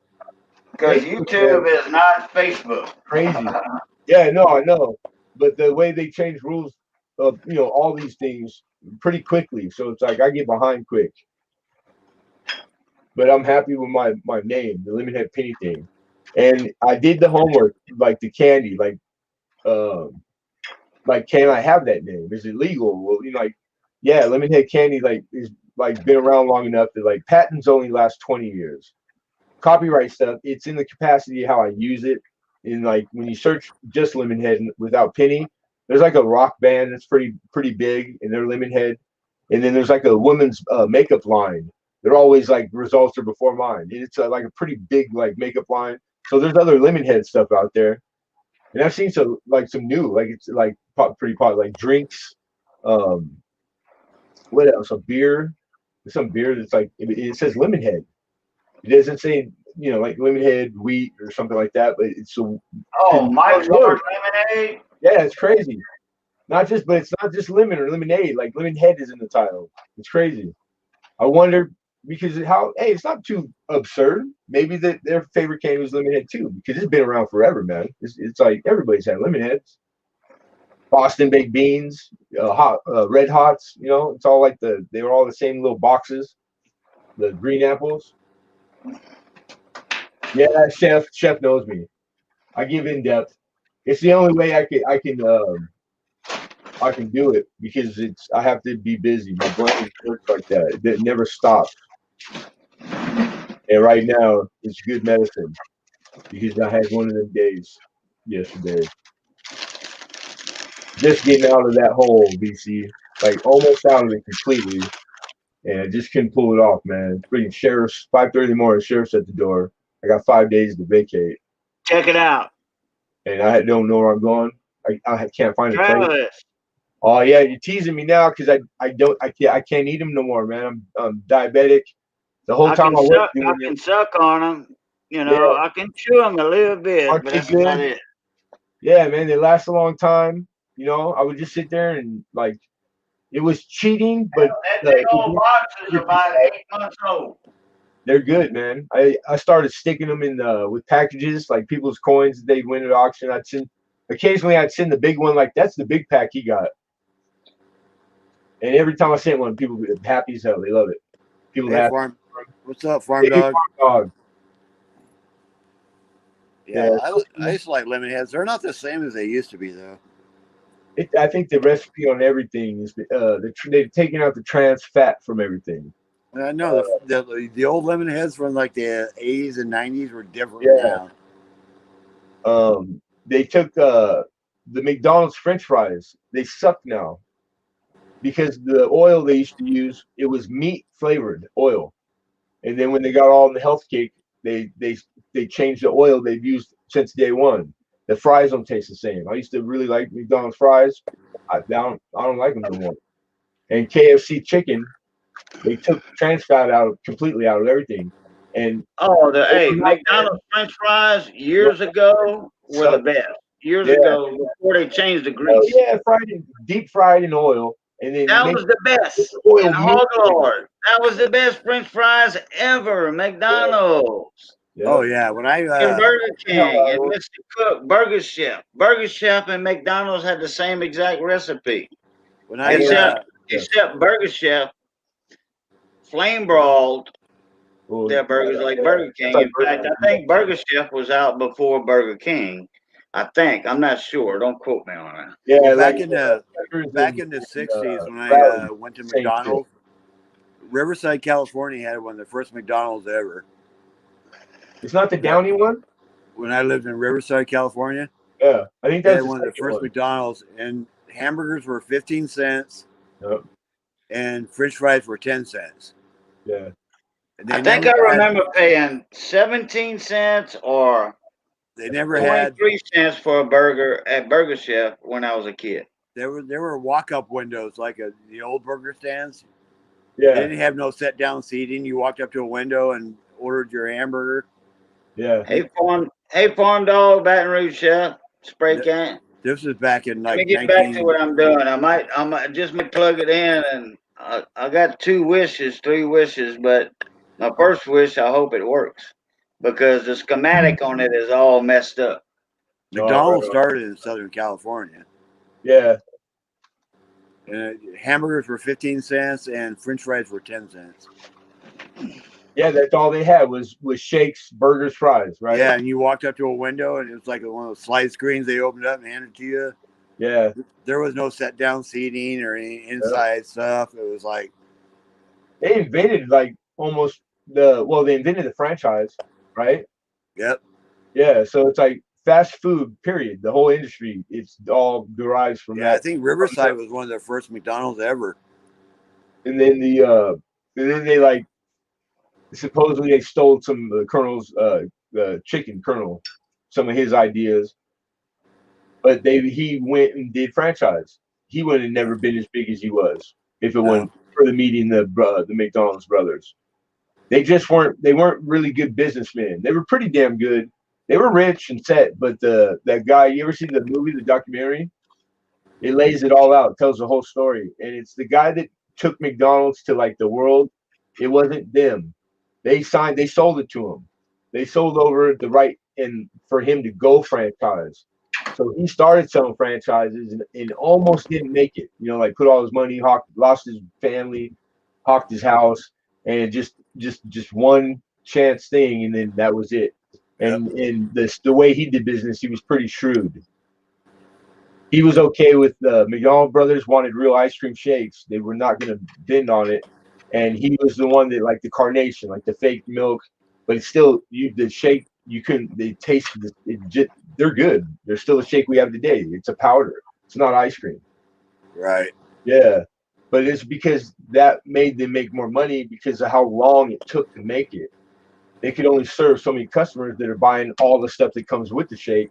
So he made them millions more a year for one place if they would just change over to this instead of the milk. Like the price was less. Right. You know, like, yeah, it was crazy, man. Like dude was really revolutionary and like I'm not I'm not a big fan of In-N-Out Burger. In-N-Out's not a great restaurant to me.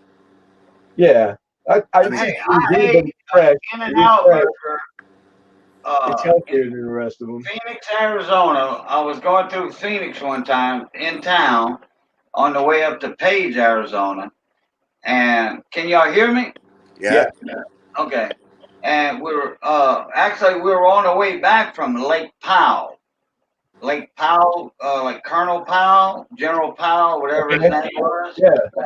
Anyway, we were coming back from Lake Powell, and we stopped in Phoenix on I-10. It was off I-10 naturally, at an In-N-Out Burger.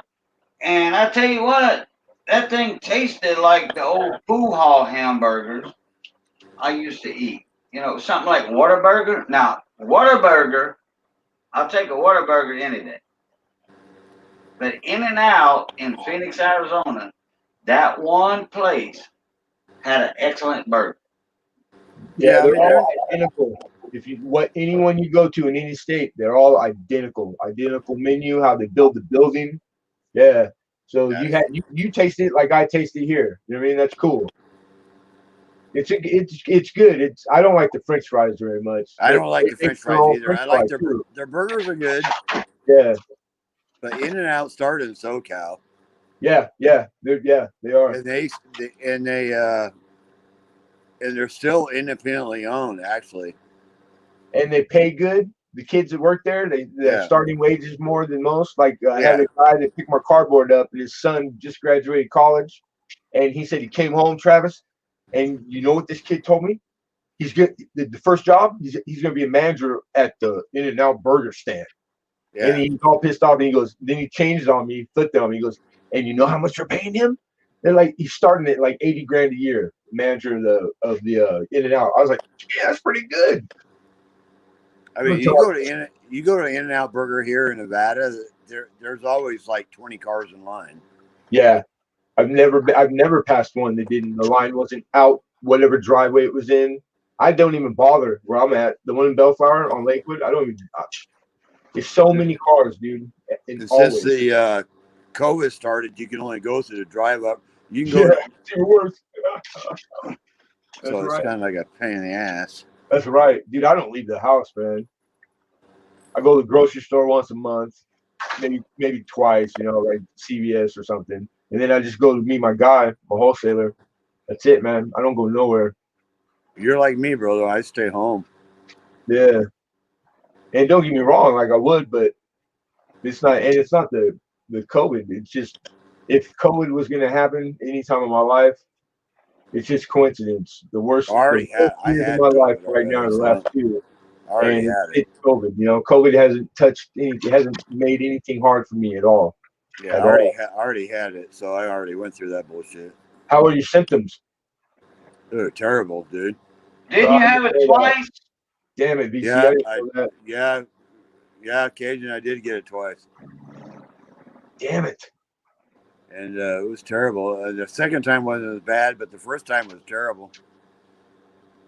How long how long was the duration? Oh man, I tell you. You know what, Travis, I still have problems with my lungs. Damn, man. After I got it. Sorry to hear that, BC. I didn't know that, brother. Yeah, I still cough, and there's after effects of it. But I had it, and I was sick. Well, I was sick as shit for like 3 weeks. Yeah, that's a long time. That's for, as far as I read, I know 2 people that had it, and probably like 40s, early 40s, and my cousin Billy. It was like he had to quarantine 15 days. At the end, when the 15 days were up, he was better. Yeah, but when it got at worse, he just went out because he didn't want to be around his kids and a lot of people in the house he lives in. So he just stayed, locked himself down in his garage, and he stayed there for 15 days. When I got it, I was 60. I'm 60 years old. Yeah. Yeah. So I was scared.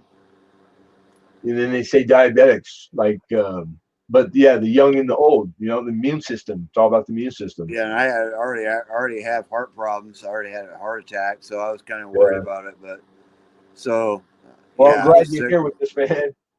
I made it, man. Yeah, I barely made it. I was really sick. Sorry, I had to go through that, but I mean, I'm glad you're here. Yeah, thanks, bud. I appreciate it. But it was tough. It was tough. Yeah, people are out there. They're going through it. They're going on top of all the regular stuff that pre-COVID, the people were going through it. So I was pretty much I was on the couch for like a month. Yeah. I bet it just zapped you. Oh, it took all my energy, man. I had a hard time with it. People from the coin community didn't know, what happened to VC Coin Nevada. I was like, for a while there, I was like, man, I can't do anything on my channel. I just couldn't do it. Yeah. Hey, the hiatus I had to take, and like I had no clue what I was coming back to, and I was worried because I don't want to put a bunch of effort into something because I didn't know if it was going to be there. A, B, if it would be anything to salvage because it was new when I started it, and now coming back to it, it's huge. You know, like this thing took off and it's growing, and all these different channels doing the same thing. It's good. It's like this is gonna be here for a long time, so that's cool. And but it took it. I had to start over and just not from scratch. And then the whole time early on, it was like I'm dealing with still remnants of all that crap, and it was affecting it. And I didn't know if I was gonna make it, but I did. And it's like I've been working so hard that like 6 months flew by. So what'd you have? My channel, my being on Tuesdays and doing the auctions. No, The you were sick. living head painting. I mean, it's how I make my living. Oh, my only way I make my living. Oh, I know. Yeah. Yeah. So it's like this is it, man. I'll do this for real. I'm a coin dealer, and I'm dealing. But I chose this venue. I was the first one to do a real coin like auction format on here. I was the first one, man. I started coin auctions on here. Most of these new channels that do sell coin or do coin, they don't know who I am. You know what I'm saying? But it's cool. I dig it because I can't believe how big it is. It's pretty bitching. Yeah, it's just when I was sick though, it was like, everything else takes a back channel. My even my YouTube channel is like I had to take a back seat because well, that's why I wanted to tell you that was because don't worry because all my friends, all the people that supported me, VC, they're still here. And when they heard that I was back or came across them, it was like it was like I'd never left. And I know everybody loves you, dude. You're good people. You know what I mean? Yeah. So you can do whatever you want. Take your time. It just takes, you have to think about your life and everything. Yeah. You can't, everything else takes a back seat. Then you have to, you're thinking about your life, mortality in your family and all that stuff. Then your YouTube channel, you really don't count at that time. Yeah. I mean, if it's not like it is how I make my money. So I'm there. Like if I was going to a different place for a job, so it puts me here. Yeah, you do your auctions and stuff like that. You do a great job. I don't have anything no more. You I lean on YouTube. You know what I mean? Yeah, you do a fantastic job on your auctions and stuff. But I'm not an auction guy.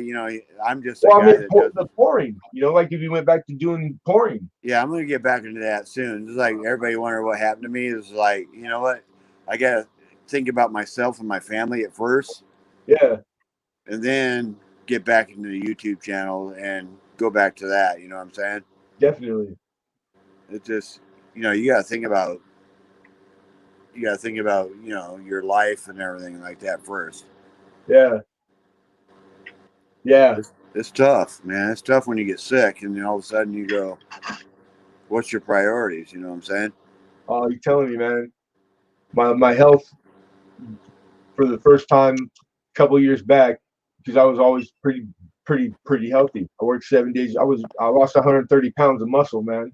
I'm half a man I was because I got sick. And I know you went through some rough times. Yeah, and it's like dominoes. And then my wife, she rode the rodeo with me and for as long as she could, obviously. And it was but to me it's disgusting. But I mean, like everybody's threshold is different because she couldn't go no more. She couldn't wait for me to get better. So and then it happened. Like our marriage is over after 20 something years, but we're still. And I'm coincidentally, the downturn. I lost my business.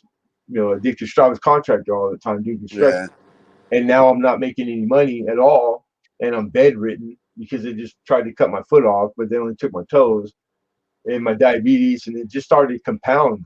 And she chooses that time, smart on her part though, to make her plans to exit left. You know what I'm saying? I wake up one morning, the house is empty. U-Haul's packed, they're all gone. I don't even know where they live, you see. I found out they're in Vegas somewhere, but I ain't talked to her since. It's been like 7 months. She took my dogs. They were our dogs, but she took both damn dogs. She left one. She didn't even leave me a dog. So I'm back on my feet, just getting there. So yesterday morning, I'm not. I got enough saved up because I knew it was coming, and I can't afford this place, but I got a roommate. But he stopped, like he's going through stuff, and he stopped paying rent a couple months, so we just got behind. Yeah. Yeah. So So I got a question for Ida. Ida, when's the cutoff for the quilt? the Susie G. Coleman quilt? When's it? March 13th. So I need to get some stuff. Now stickers. I don't have none of them out. So I need to send stuff to Big T Cajun. Yeah. Okay. Yeah. The stuff to sell, or or you can get up in the panel on Big T's channel, because it's going to be on Big T's channel. You can get up in the panel. That way I'll save shipping. That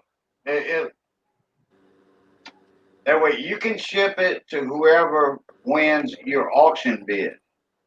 Instead of shipping it to Big T, and that'll cost you money to ship it to him, then that money, when Big T sends it off, will be taken out of the Susan G. Coleman's fund to ship it to whoever wins it. So when I do mine, when I get up on the panel, I'm going to ship mine to whoever wins it. So you're gonna ship from your address?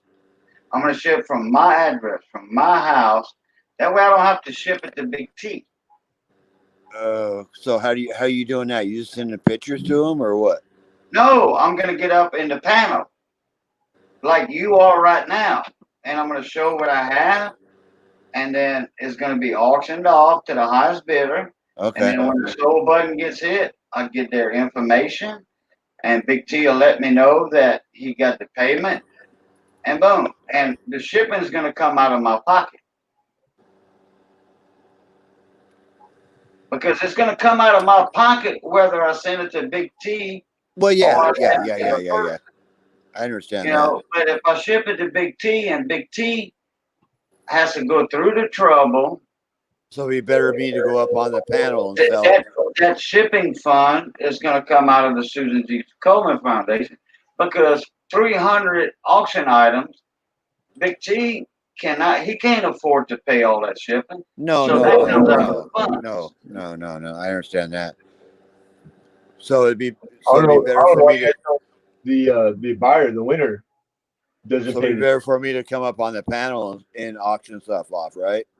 Yeah, if you want to auction, donate something to raise money for the auction. Yeah, that's what I mean. Jump up in the panel, but you have to let them know ahead of time that. And if you want to get in early, like before bedtime, you tell them, look, I have to be out of here at say 4:00 your time, not your time, Big T's time. So that would be 1, 2, 3 hours. That would be say midnight your time. Then you can write all that information down. Then the next day, Big T will send you the confirmation of payment. Okay. Yeah, I'll do a silver pour. We can do that. And I'm trying to stress that. No, I'll do Ida have been trying to stress that for about 3 months now. I know. I've been kind of watching that. Let me get over there. Why ain't got to scream no more? Well, I'm not screaming, but y'all know what I'm talking about. So I'll do I can do a silver pour and do it on a live stream or whatever how the hell they're doing it. Yeah, just get up on the panel. I'll text Big T tomorrow. Like you're doing now, and say, hey, I would like to be in about 12 o'clock my time, which would be 3 o'clock in the morning your time, Big T. So I just said that's what, March 13th? Is that what it was? March 13th, 2021. Yes, sir. What day is that anyway? It's a Saturday. Saturday, okay. I think. Hey, Miss Ida. Okay, let's see. Boom. Yeah, and send a lot of things. And it is silly to send it to Big T. Yeah, you see, Miss Ida has a bunch of stuff too. But, you know, hey, TJ Smith, comment ça va ce soir? That's my time. I mean,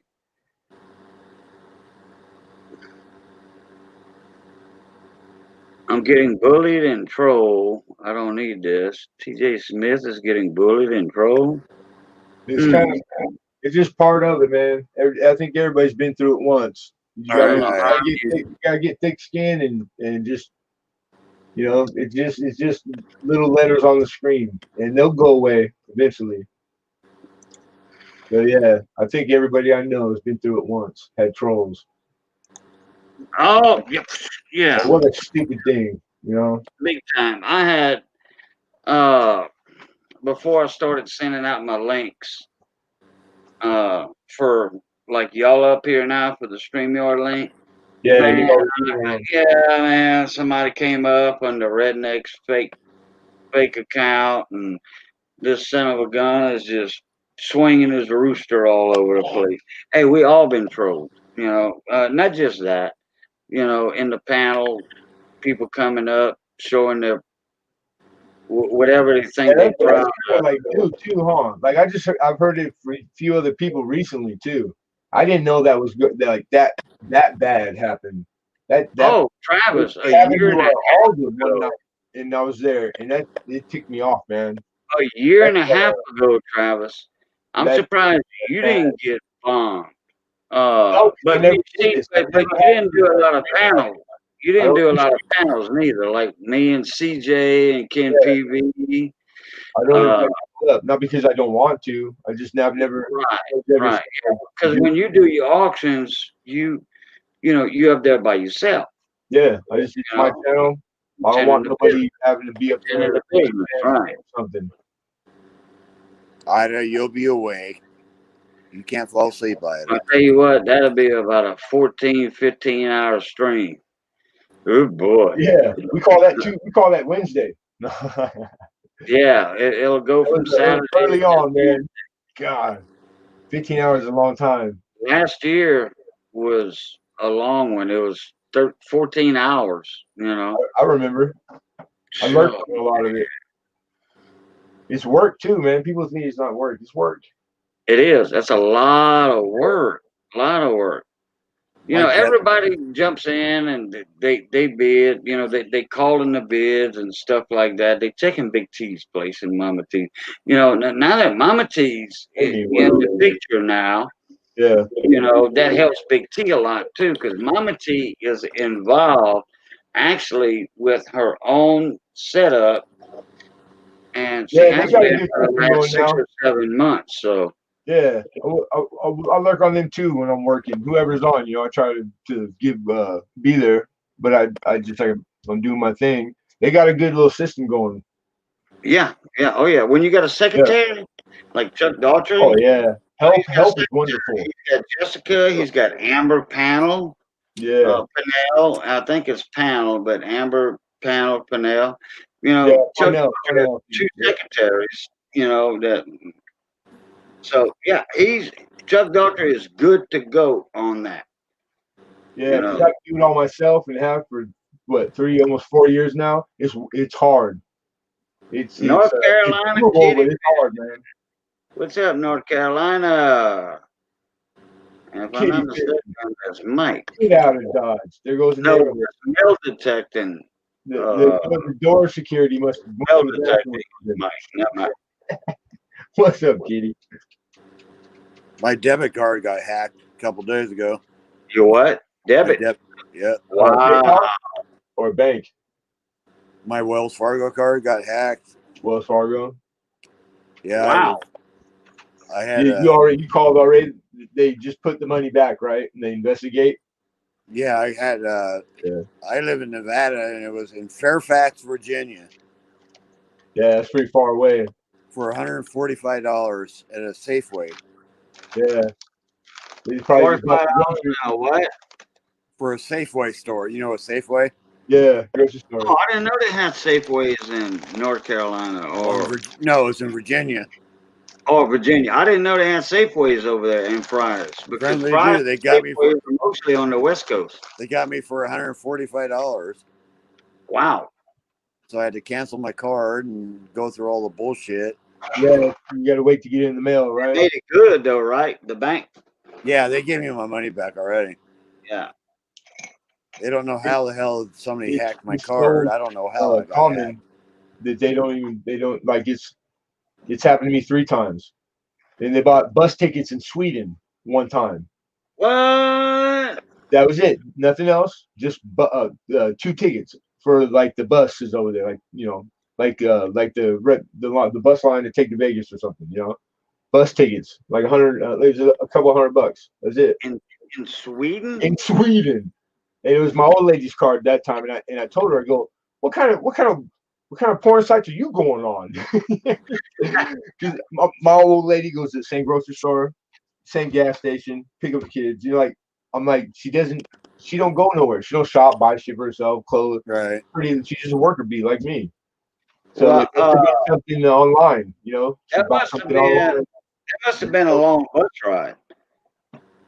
No, not from here. There's an ocean in between. No, I mean, but where? Oh, wait. Now, wait a minute. Well, because it was Sweden, that's why I'm saying she must have been something she did online. I mean, Okay, where or was? the person would have had to been here to put like a Said reader at the gas station to do that. Or, To put little readers. And when people you in do that, Sweden the bought a gas bus station ticket. will take your number. You said they bought a bus ticket. Yeah, they bought a pair of them, set of them, 2 of them. Okay, but in their area, they bought a bus ticket. Nobody knows who they are, so we could only speculate it's their area. But they were purchased in Sweden, the tickets. Okay. So that means that whoever they were in Sweden on that day. But that's all that's going to tell you. And they caught that right away. Your bank or you caught it right away. Well, we caught it. Yeah. We're living paycheck to paycheck. We ain't rich, so yeah. It would, if worst case scenario, it could have been 3 days or something. You know what I mean? Yeah. Okay. Yeah, we're poor. We're just poor people. You know what's weird is like At least they got to where they were going. Yeah, I mean, in retrospect, hindsight, like this, you tell them, they go, okay, now we know, we'll investigate, and then like 2 weeks, a month average, we'll let you know. But they put the money right in your account right away, so that's it. The only thing that inconvenienced my lady was when she tried to use it that day, when she found out that money wasn't there. It was the not, whatever it was, putting $10 in gas or buying, some groceries. Right. Yeah, that's all. It was just temporary. It was no big deal. my wife and I drove from Nevada to Utah to go visit my daughter at the Air Force Base. Yeah. And my wife used her Wells Fargo card in Utah like 3 times to go shopping, and they said it was fraudulent, and they canceled her card. The time she did it? Yeah, she was using her own. But they're gonna let a hacker use it. She was using her own. Yeah, but she was Virginia. using her own card in Utah, and they thought it was fraudulent, so they canceled her card. So they had to. Was it something she didn't do often? And then, so they probably because she was in a different state, I guess. Yeah, that too. Yeah. So they canceled her card, and they had to send her a new card. That's what but it sucks because it's like when you're right there using it and don't go. Fuck, man, it happens sometimes. It's embarrassing too, man. It's like, damn, 8 people behind me, so I wait till the line. There ain't nobody in line. Hey, look what TJ Smith commented down there. He said, VC, you can be out and about. Yeah. People can use a device that scans your card in your pocket. That's why they got them protected wallets nowadays. Yeah. Yeah, you're right. You're right, TJ. Yeah. But yeah, you know what? My credit cards are not in my wallet. That's where I get them at. What's your credit card? What's that? My debit card. No, TJ's right. They can do that. Yeah. They did. No, mine's in my front pocket. There's 26 million people in my city. So if somebody puts one of them scanners by my rooster, Yeah. I'm like, hey man, what the hell you doing? And then I'll know what he's doing if he's got a little, because I'll grab his wrist You give him a tip after you're done. and try to break it, in the process. Hey, what are you doing? And in his hand, he's gonna have a little machine, and I'll take that machine, stomp on it, then call the police, then beat the hell out of him. What was weird for me is they asked me, Wells Fargo asked me, where's the last time you used your card at? And I said, well, it was at a Jackson Shell station here in Nevada. And they go, okay. And I said, how do I get a charge for Virginia? It was like, how the hell did that happen? Yeah. In Fairfax, Virginia? And I said, I can't get to Virginia that fast to make a charge. No doubt. You run a small thing first to see if you notice it. They'll go buy something that's $1 or something, and they'll wait. And if you don't, they don't get whatever access they had gotten. If it's not caught and nothing happens, and it's still they can use it, then they go for a bigger charge. Because I went back and looked at my card one time. It was $145.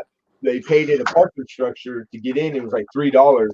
But it was somewhere I've never set foot in that city, even though it's kind of local. So somebody local stole it, but they were testing the waters. You know what I'm saying? Yeah, it was like. So now I check this sucker every day, man, every day. Yeah, I don't do that, but my wife, she if I make a $2 charge at 7-Eleven, she knows about it 10 minutes later. Yeah, right on. She always checks that shit. I don't. North Carolina said, remind me not to try to scan Cajun's credit card. Yeah, I don't want my arm, bro. Slick and slide with the man. They're on magnets, and they just walk up in the Home Depot and put it underneath the thing that we all pay at, and it's sitting there in broad daylight, but they're all small and black, and you don't notice them. They even look like they belong. They'll put them on the gas pump things where you pay. That's I look for that though. I look for that. I do too, but I'll be honest. Even in my small town, I look for those devices that might be inserted because it looks out of place. It does. You know, when I buy gas, I go into the store and say, put $20 or whatever. That's right. Buy. Yeah. And I let them do it in the store, and I go out to the pump and pump the gas. I don't do it at the pump. Yeah. The third time they stole money from me, and I went through it 3 times, and all 3 times they said, no problem, Mr. Martin. They put all the money back in the account. It's like, man, I'll spend more time trying to defend against it and not be right. I'll catch how many 1 hour 1,000 times. I just let it go, man. It's pretty good. The banks they're handling it as good as you could handle it for us. You know what I mean? You know what? I was happy with Wells Fargo because they always give me they give me my money back. Yeah, they canceled my card. They're sending me a new card in the mail, which I haven't got yet. But so the inconvenience that I went through, the how they dealt with it, made it that what it's like if you're weighing it, it's worth it. All the ways that it's convenient to use my card, it's way better than without it. Like the old days, just hard cash and jiggly. Now I can use my card everywhere and pay or buy stuff online. Like all those benefits for how it is now. The occasional it being stolen and me being embarrassed at the grocery store for 5 seconds, it's cool. I'll deal with it. Yeah. Wells Fargo, Wells Fargo treated me right on it. So right on, cool, right on. So I've been with them for I don't know how many years, but look what Marco said. Marco said, I was watching boating videos earlier, and you popped up. I was watching boating videos in the Bayou, and now I'm here. Perfect upgrade. There you go. Yeah, that's a compliment. There you go. I'm in the Bayou. Oh yeah, I got a bunch of bayous around me. I got hey, when I gotta go pee, I tell everybody, hey, I gotta go lean off the dock for a minute. Be right back. I got a bayou in my backyard. I'll go to the walk. I'll go to my boat motor, outboard motor, where my outboard motor boat is tied up to. Go out there, lean off the dock, and I raise the water in the bayou a little bit. I'm going to have to lean off the dock in a minute myself. Alex Conway, there's another Cajun in the house. He's in the hell. He's over there right next to the Chapel Basin. That 24-mile wide swamp, 300 miles long. He's familiar with them crawfish and bayous down there.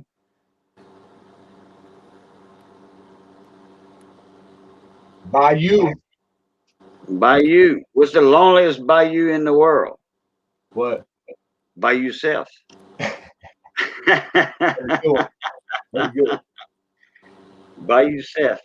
What do you mean, TJ? Tell my wife about what? My wife keeps. TJ was talking about. He was. I just you carrying a purse. Them scanners can if you're in an elevator or escalator or whatever in a store, and if your wife is carrying a purse over her shoulder and it's draped right there on the side, somebody can just go right there, walk by her with the scanner, and boom, any credit card that's exposed to that scanner, they read your card numbers and all that. Yeah. Most people now, they have the app. So even if you don't understand why they did it. Most people use their phone now to do the banking and buy stuff because that card has an app. It's like the card. The stuff that they can steal, how they steal that is they can do it from way farther now. The card reader, they got to be up close to you, the RF, but now they could be. I watched one where the dude was in the parking structure, and some people was in the office building. He must have been 150 yards away, and through the glass, and he didn't even see what he was stealing. He goes, I'm guessing there's a cell phone because everybody has one in that office right there. And he doesn't understand how it happened. He steals it out the air and clones and has the dude, and then he listens to the room through the microphone. I don't understand how it happened in Nevada, and all of a sudden I got $145 charge for in Virginia. Because that can happen several different ways. They sell your number on the website. They sell them like 10 at a time and lots of 10. And these kids you're probably right. Their own cards in their bedroom, 15 years old, and go in the shop all day, brother. That's fucked up. All day. That's if you ever buy something online with a debit card,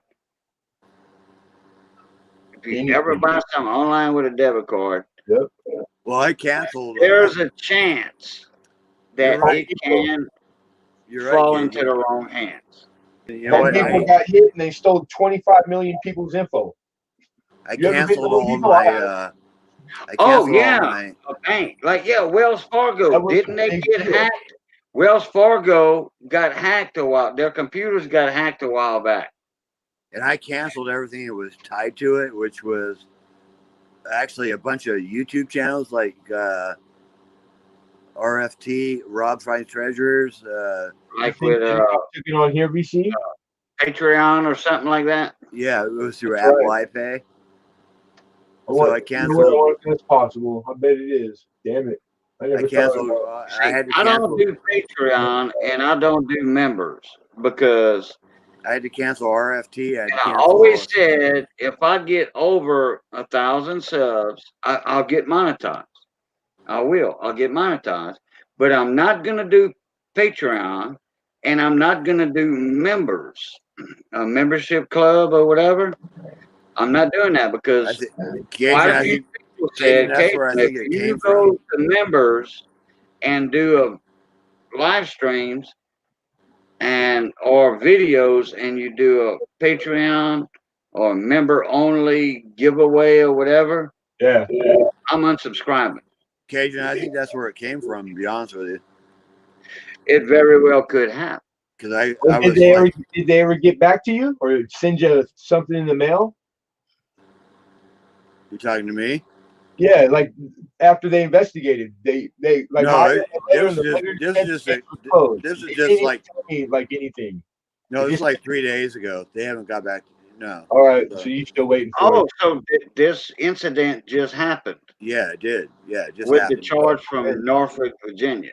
So I had to cancel everything. I had to cancel my membership to RFT. I had to cancel Silver Seeker. Really? God Well, damn. isn't He was what in now? his mind for a long Hey, time. That must have been. That's a big deal. I didn't know that. That's crazy. Norfolk, Virginia is a naval base.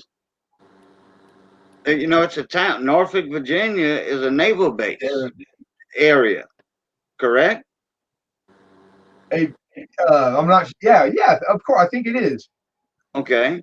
You know where Well, you were that day on the. It tells you the day the money was stolen. Were you online? Did you go to Rob's? Is that's why you left or canceled it? BC.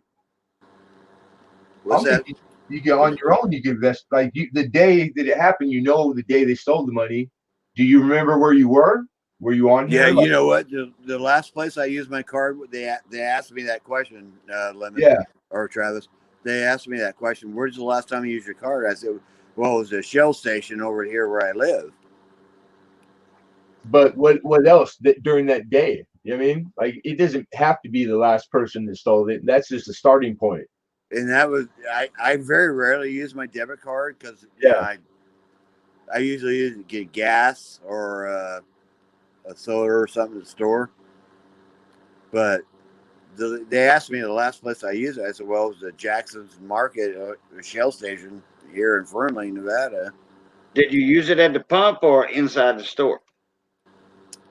No, I use it inside the store. Oh, okay. All right. Well, like I was saying earlier, and I think you were froze because your face wasn't moving. Oh, sorry. But Norfolk, Virginia is a naval base town, Yes, correct? I don't know how. I have no Yeah. Well, idea. your son is military affiliated. Well, Did yeah, he have your number at one time and maybe he used it and it might have got leaked out from him some kind of way with a I, purchase he made? No, nah, my son, he's in Saudi Arabia, so Oh, yeah. Okay. he has no affiliation to my card. Oh, you okay. got his All own right. card probably too. Hey, Eric Bischoff, how you doing, bud? That was you that sent me that email with those pictures. I figured that was you. I figured that was you, Eric. That's a nice stuff. And DeCone was here earlier. He's got a couple of gold coins. Y'all remember uh that half-dollar gold 18 something? I'll be right back, guys. You got it, That bro. 18 something gold coin DeCone found metal detecting. It's a half-dollar gold coin. California gold, half-dollar gold coin. It's half gram or gram, whatever. You remember that from? Yeah, half dollar California is really, really like a little teeny one. I think it's Yeah, an yeah, octagon too. If yeah. I remember Little right. small gold coin. Well, Eric Bischoff's got one like that. Yeah, those are nice, man. Those are He sent cool. me some pictures of it. Good looking, huh? Was it beat up too much from the ground? Cajun. Patrick Johnson, hello, hello. I see Johnny Ray Highway. What's up, buddy? Johnny Ray said, hello, Patrick. Morning, Patrick Johnson. I'm not keeping up with chat. I just sat back down from here, moved the camera back. I was sitting over there working on an Aladdin's lamp, and I didn't get my wish. I don't know if the lamp itself is working. So I don't know if the little circuit board module is working for the touch part. Yeah. Is it plugged in? You got plugged in to get your wish. I plugged it in, but Kill you, man. and I think I got voltage on it. I think I had voltage. I had like I heard 100. beeping coming over there. Yeah, you got testers Oh on. yeah, that was my continuity beep though from Yeah, a I heard it beeping. DVM. Morning, Jessica. Yeah. Oh, I'll be right back. NC Kitty had said he's got a. What'd you say, Kitty? $100 bill, but with a fancy serial numbers, all zeros and ones. That's a nice bill, bro. Star, and that's a binary right there. It's binary language.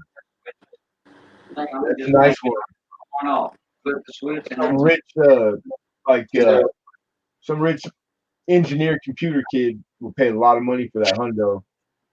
I don't know what kind of condition it's in, but if it's in half-ass condition, it's worth a lot. A nice one. Hey, Jessica Poulin. Hey, como se You va? can run the number on the site and see if and also see if the serial number of how it lands or what side of the run it comes out of. It might be rare on the rare scale, the star part of it too. That's separate. Fancy serial numbers and star, it's two different anomalies at the same time. That makes it's times 2 the money. Yeah, you got 4 for it. 400, right? Yeah, I would assume. I mean, or $4,000. No, 400. You got 400, 4 times your money. That's good money, man. That's nice. You make $300 profit. Johnny Ray, you still got that infection? Thanks, Cajun. Oh man. Typo. I'm hood. I'm hood. How are you, Cajun? Let me pull up these pictures for you, Travis. Good one. Yeah. Where is it at? Right here. Yeah, the gold type. Yeah. I have There's 3 coins. I don't do them often. That's the only reason I remember that. I don't. Gold is special, dude. It's so There's cool. one of them. It's 1852 California gold. Yep. And I think that one is the reverse and obverse, but the other one is California. It's 1852, I think. And that looks like the one. I don't see the reverse on it, but that one looks like the one that. What's up, Johnny Ray? Or does it look like a woman, like Lady Liberty? They're both Liberty, but one looks like Indianness, like headdress and all that. Yeah, it's Liberty. The cornet head, or yeah. Let me go ahead and share my screen here. Man, that's pretty nice. Finding that in the ground. I mean, like just like somebody like you got it for free. That's pretty cool.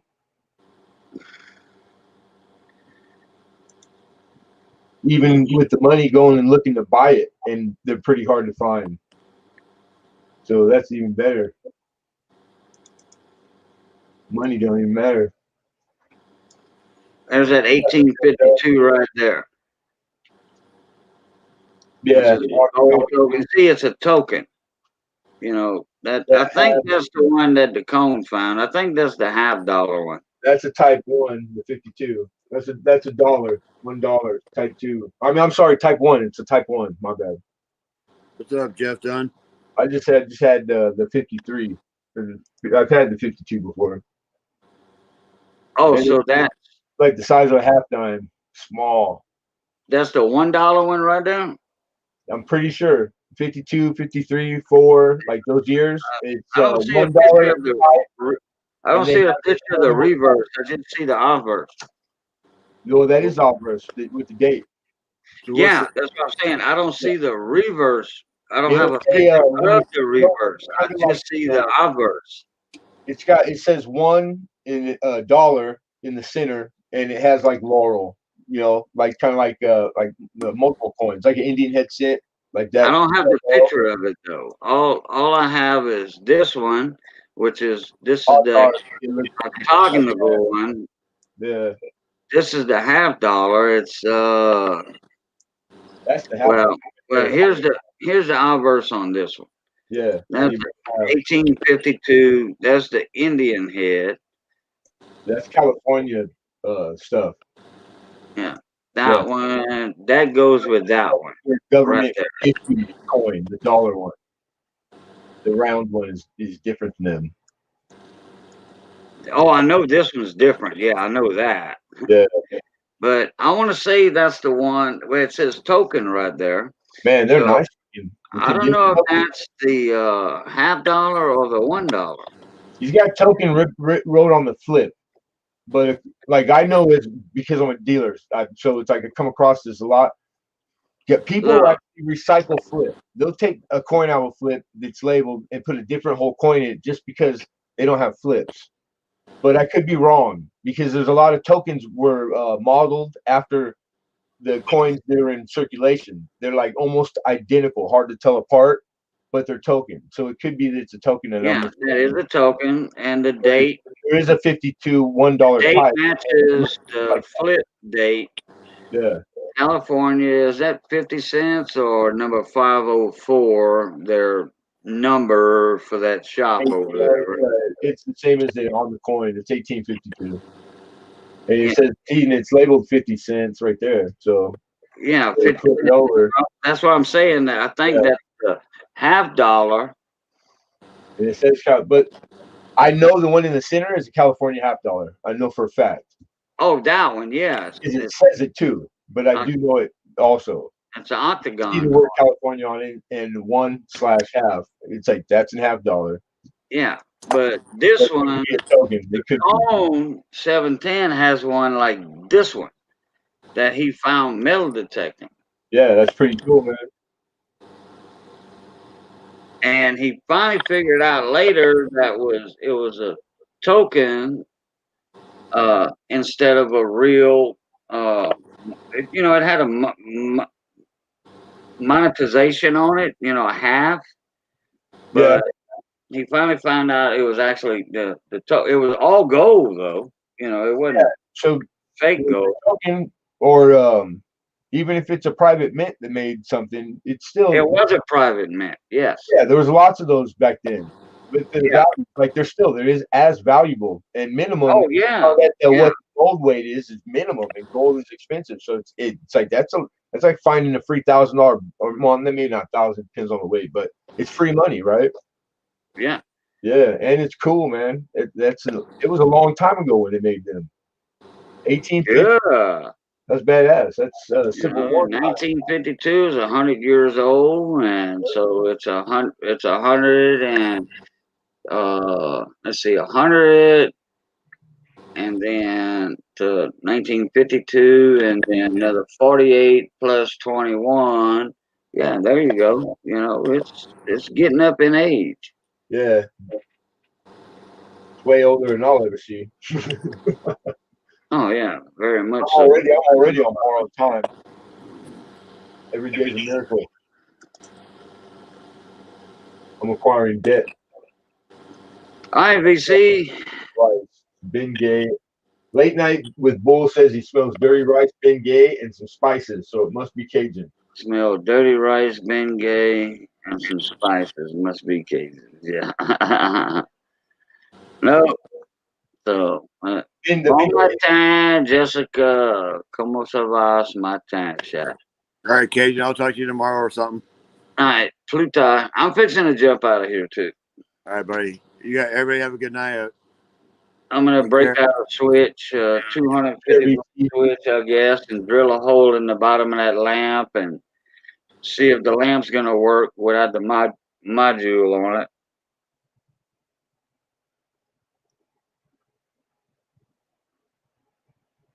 Jessica, I can't complain, Miss Jessica.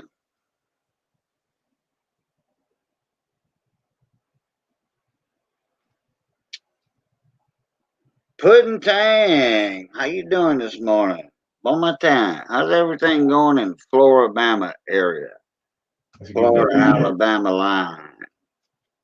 Niceville, Florida. And y'all fixing to get some cold weather over there too. Y'all might have the same mid-30 temperature we got down here.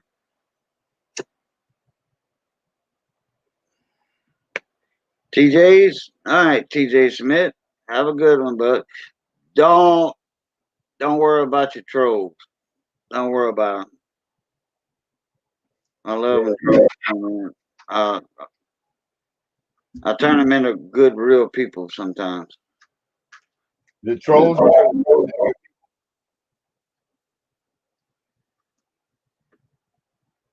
Yeah, I gotta get something to eat too. Food was good. We got a pizza earlier. One of the takeout Hunt Brothers, like $10 with everything. Nice. Either cheese pizza, cheese pepperoni, cheese sausage, whatever. It don't matter. Yeah. One price. just butter my hand with sauce and put cheese on it. I eat it. It's $10. You can Yeah. get everything on it. It's $10. Yeah, you can't beat that. So I get it with all the rabbit food on it, meat, all the meats, the rabbit food. Because I Like love, pineapple? you know. You ever put pineapple on your pizza? Oh, I love pineapple on a Yeah, pizza. I do too, man. It's weird Like, though. I think a lot of people don't. Every time I ask people, they usually don't. I love that shit. I bought a pineapple 2 weeks ago. I mean, a real pineapple. Oh yeah, like like you got Outside, supposed to do, you know. I buy And, it a lot. oh man, oh boy, oh I love pineapple. They call that a Hawaiian pizza, Yeah. you know, because of the pineapple. Yeah, what do they always put with it? It's the ham. It's usually ham, like if you get the pre-made. Yeah. Like, yeah, Canadian bacon, Canadian bacon, right. and pineapple is called a Hawaiian pizza. It works. It's like it works. Work, yeah. Hey, look, it goes down this hole, Yeah. and guess what? I don't have to say the rest. Pineapple belongs on baby backs. Baby back, give me my baby Or back. big fat in-bone ham. Ribs. A nice glazed in-bone ham. I like pineapple garnish. Oh man, I just like pineapple. I like pineapple and coconut ice cream. That's like my favorite ice cream right now. Oh, yeah, there you go. Now you're making me hungry for I never had homemade ice cream. Hey Travis, we do own an ice cream maker. Oh, I didn't. Yeah, I know. Oh yeah, we own an ice cream maker. Okay. Oh yeah. I did them like a couple times when I was a kid, but I haven't since. Oh yeah, the old hand crank time, the kind. Yeah, my mom when I was like, I remember I think I was 3 or 4. She used to set me on top of it, and then I would turn the handle. You're like pineapple. You know, late night with Boo with a $2 super sticker. Did you get email from me since you missing chat? Did I get an email from you? When? Just now? Let me check my email. I'm gonna have to open up a new tab and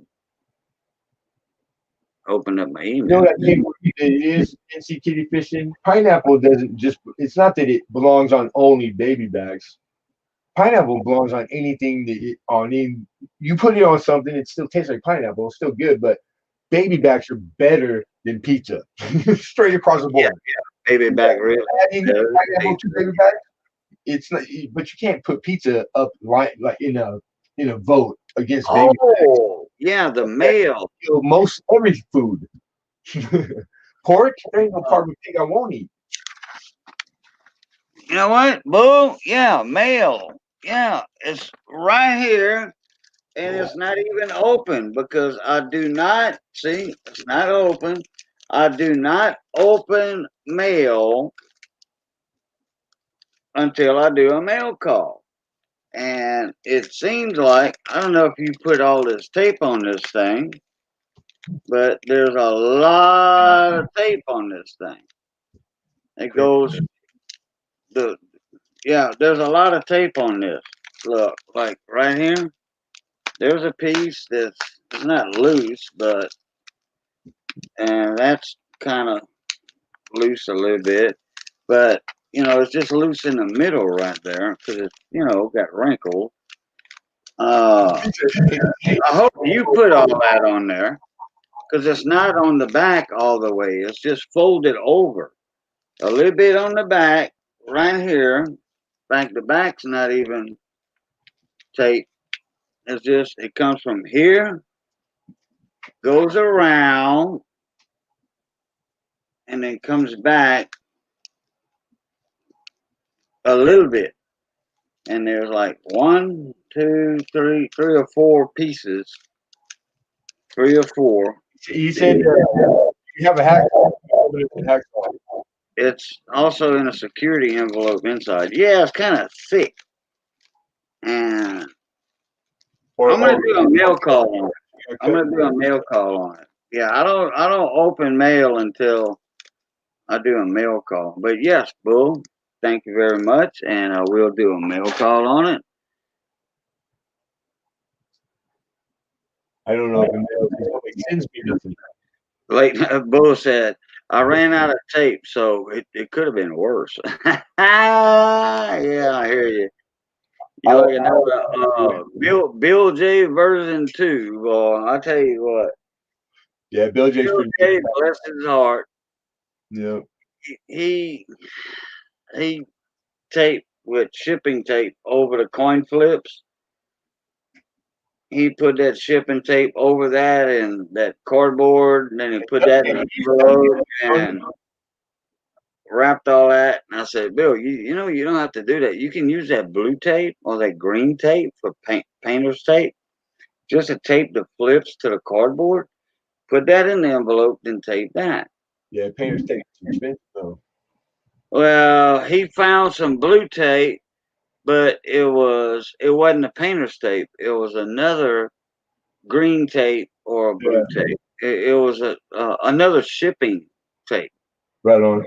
Colored. First package didn't make it. I made sure He said Bureau or Cajun. Cool. That's the same as the shipping tape. You know, it didn't work. I'm like, oh well. I'm like, okay. I tried. Yeah. Bill J. All right. I hadn't seen him in a while. He streamed I think once last week, and I didn't get a chance to get in there, but I saw the notification. But yeah, he's been kind of like he was away for a while, and I think it said something in the description, like he spoke about why he'd been gone for a little bit, but he was back. But then I haven't seen him on again. I don't know. Hey, that's a good man right there. Yeah. Yeah, hell yeah. He is. I admire him. You know. He's been on. I've known him ever since I became on. He's one of those guys that lost his channel and had to start over. Yeah. Oh yeah. That's right. Twice. Sea Monkey Metals. Hello. How you doing? Jeff Dunn. Yeah. Jeff Dunn said Bill J was on last week. I gotta get showered up, Miss Ida said, and get coffee and donuts in the shop. I gotta go open the shop, the quilt shop. So y'all join me at 7 o'clock, which is 40 minutes from now, 35 to 40 minutes. Y'all go check out Miss Ida at 7 o'clock, Bayou time, Central time. Y'all go check out Miss Ida, the She Shop video. Live stream. I mean, y'all won't regret it.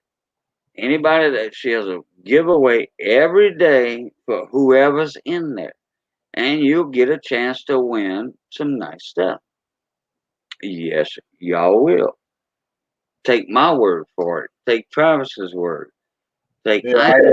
Take everybody in the chat right here that knows Ida. Take their word.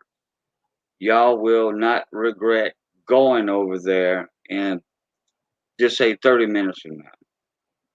Please show up. Don't hold the fact that you're here against her. Yeah. And if she doesn't give anything away, y'all don't blame me. Don't hold it against me or Travis. Yeah. Her being here is bringing culture to me.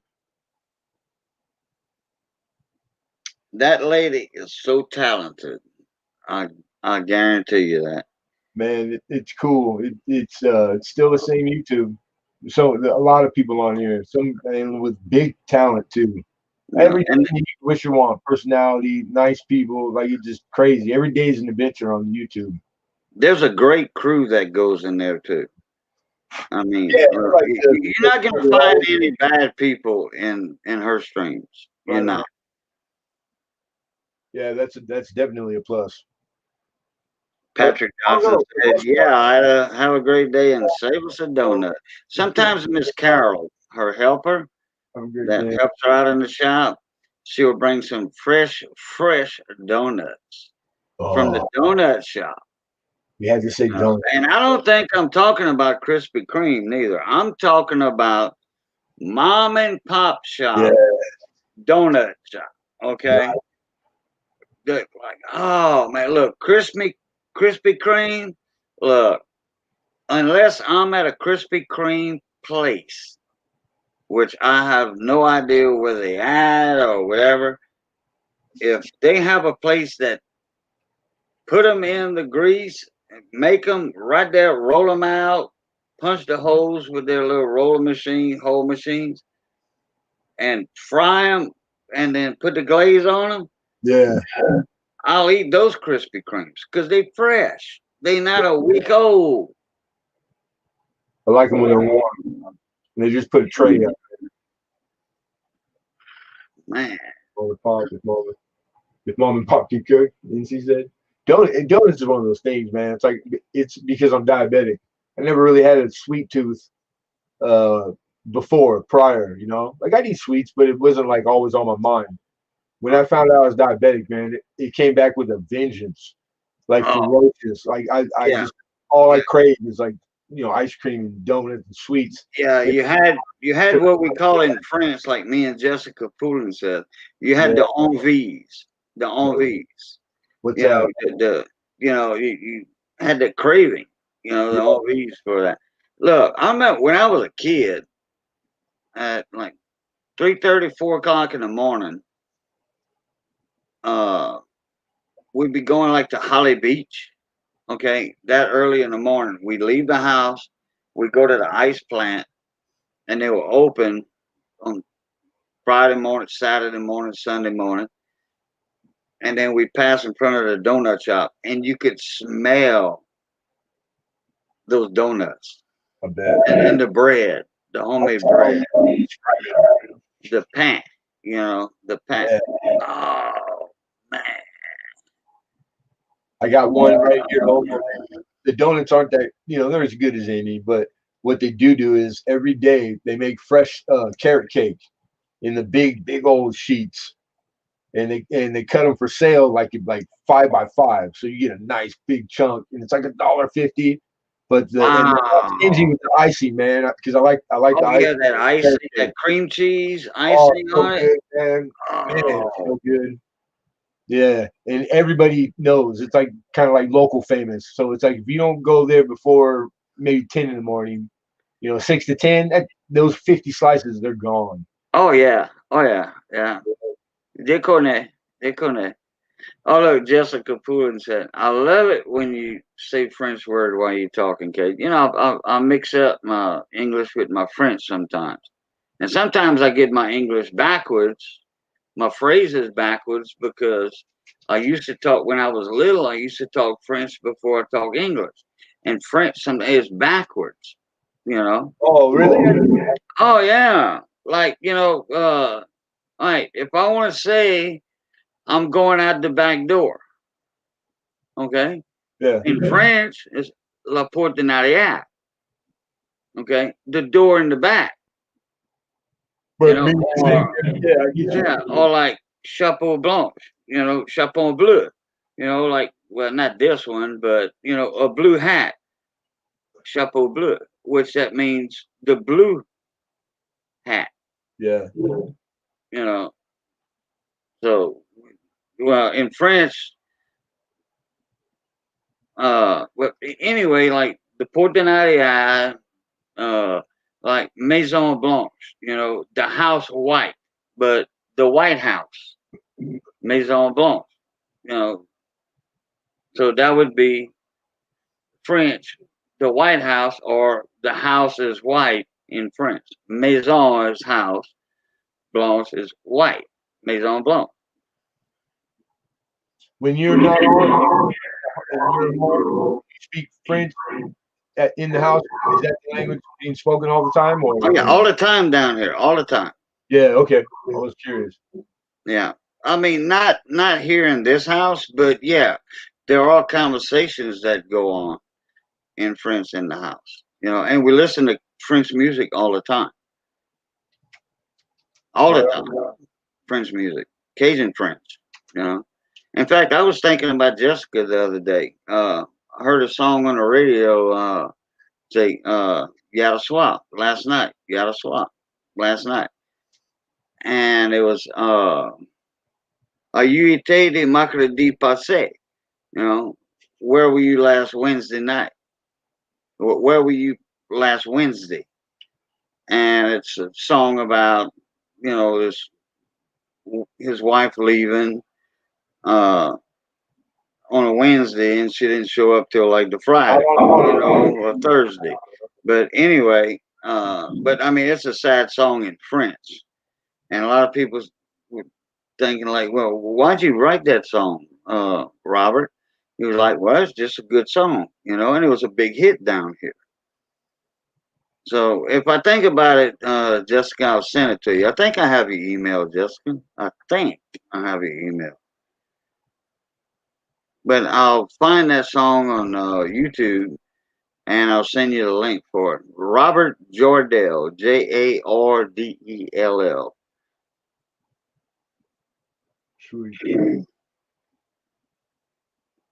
Last Wednesday.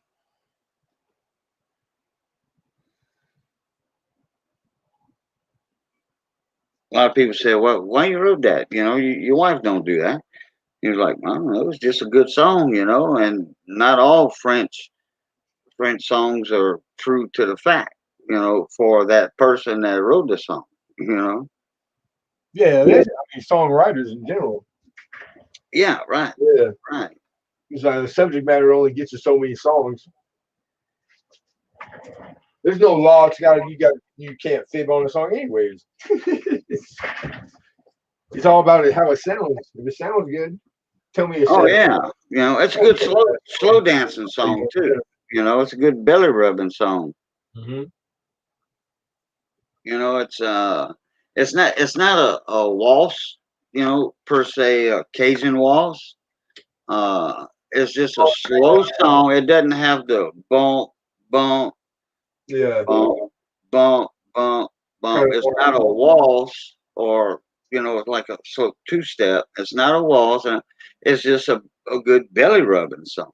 You know, like for people that the younger generation that just like to slow dance instead of waltz. Didn't see Kitty said, belly rub, sign me up. Not a dog. Say pas chat. Belly rub means like you guys are standing close enough that your bellies are touching. I Pas think chat. right. Not a dog. What? Like you're dancing like old school, like traditional. Yeah, well, you can hold her arm out, you know, like that, and then hold her back, and then you can just go side to side, you know, instead of going 2 times and 1 time, 2 times and 1 time, you know, like a waltz, a valse. A waltz is in French a valse, you know. Except we did all that stuff. Let me see if I can find that right quick, Jessica. I won't be able to see chat. His belly is so big that he has. There's none of this. It's like this. He can barely get his arms to her. Too many ribs. NC Kitty, ribs for breakfast, lunch, and dinner. Come on, man, it's too much. We like ribs. You gotta save us some ribs. Oh, I love ribs. Oh yeah. Man, Yeah, the only thing I throw out to the dog is the bone. A good barbecue sauce, man. You can put it on anything. You can put it on Jack Miller. and I eat it. Travis. Jack Miller barbecue sauce, buddy. Never heard of it. Oh man. I make my own, but I buy store stuff too. I never heard that. I'll look for it at the store. It's made with a lot of onions and like. Is it vinegar based? Onion tops. Yeah, I love onion. Let me see. No, it's a tomatoey base. They might have some vinegar in it. Yeah, they might. I don't know. Let me get my bottle of hot sauce. I mean, barbecue sauce out. Hold on. Well, like all the different style ribs, you know, like it would be a wet rib, like a wet sauce.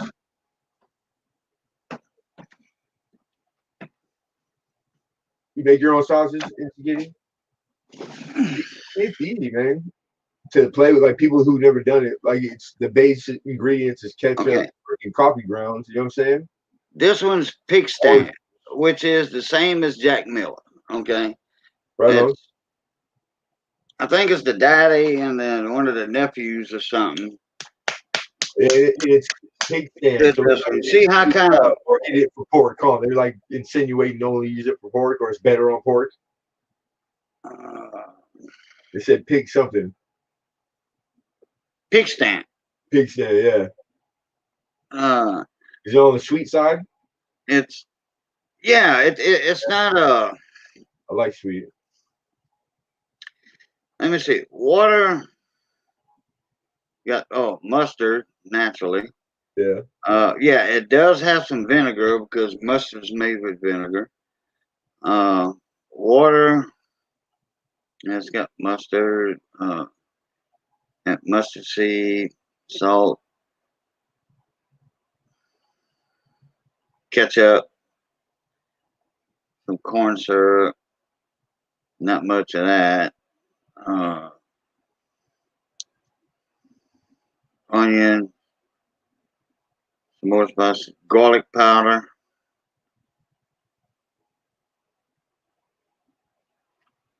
We used to make our own, and vinegar, tomatoes, ketchup, yeah, homemade ketchup, and then mustard and all that. But it still comes out this red, the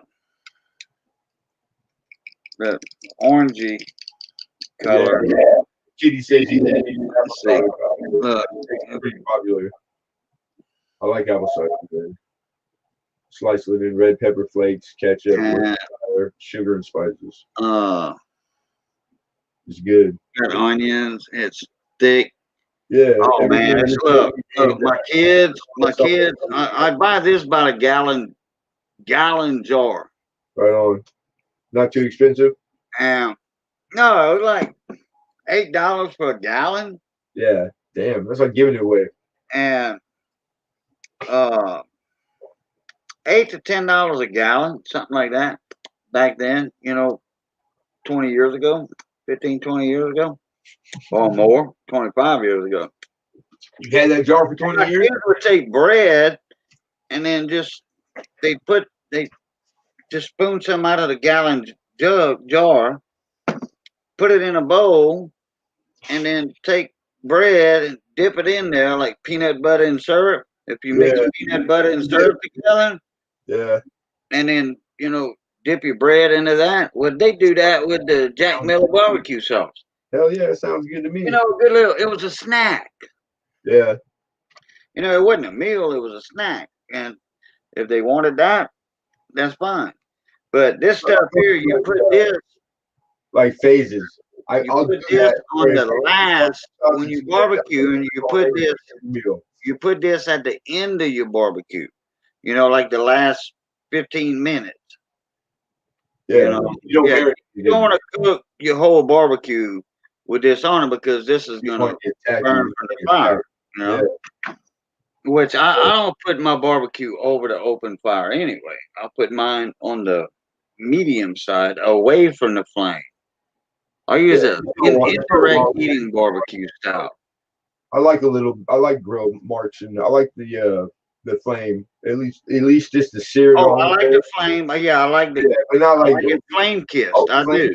No, with the at the flame, end. You're gonna burn it up before at the end. I like it flame kissed. Yeah, but this stuff is loaded with onions. Loaded with onions. That's what I like about it. The sauce on later, just so it gets tacky, just tacky. I do the same thing. It's good like that. But I have some Jack Miller in the pantry. I'll put in the fridge. Jack Miller. Missy picked this one up. I think she mixed them both for a barbecue we did. Right on. Oh yeah, I like the char.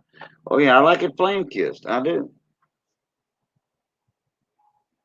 I like it all. North Carolina's how I make my own barbecue sauce. Yeah, there you go. Yeah, I seen he did a video when he got it. He got a new grill. Yeah, and he had to rub it in. Oh, okay.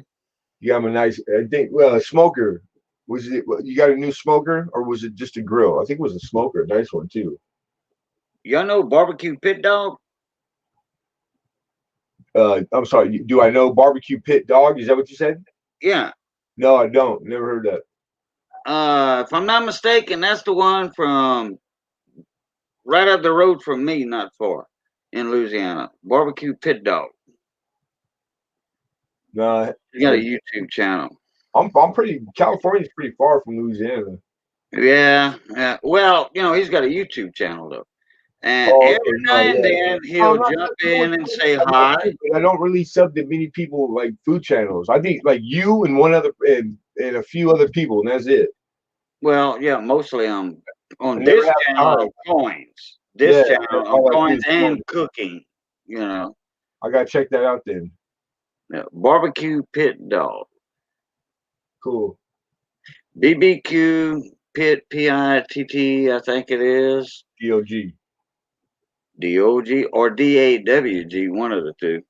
Anyway, and it'll have his smoker pit, whatever. He does a lot of the old smokies and the old style stuff, Pit. not a pellet grill, not those newfangled gas grills. No, he don't do that. He don't do that. He does natural oak, Stay in the house. natural oak and pecan Yeah, hickory. that ain't barbecuing. If it's got a bottle of propane, that ain't cooking. You ain't barbecuing. No, You're cooking. right. You ain't barbecuing. Yeah, you just might as well cook it in the house.